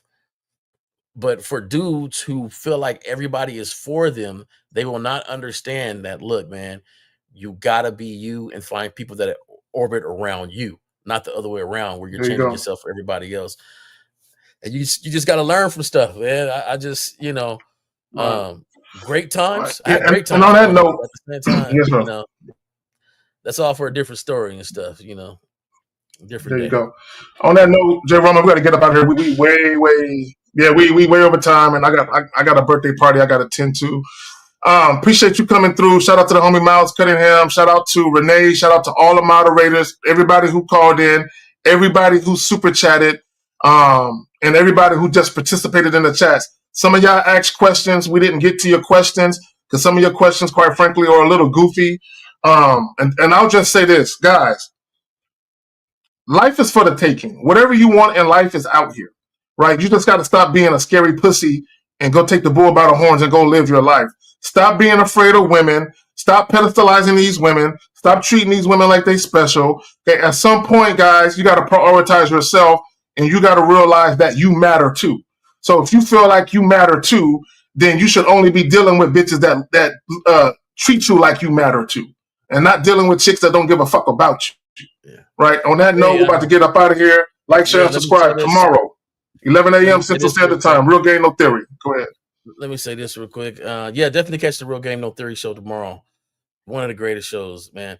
For cats that's dealing with, like, you got children, relationship like that, split up, hit me up. Get my email address.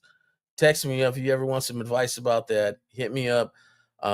Big part of my life, and I will definitely share any information and advice I know with you about that. So just hit me up on the email. I know emails in the chat and stuff, and to go from there. Yeah, Jay Roman's email is in the chat. It's a Gmail. Jay Roman, it's a Gmail. Let's see if I can find it. See if they put it back in there. I thought Renee put it. I had it Jay Roman Way. It's in the chat, y'all. There you go. Yeah, hit me up. We'll make there you go. So on that, go from there. Yeah. On that note, we out. Appreciate y'all coming through. Enjoy the rest of y'all weekend. Until tomorrow, 11 a.m. Central, 12 Eastern. Real Game, No Theory. Peace. Oh, hold on. Shit. I'm bugging. All right. Peace, y'all. We out.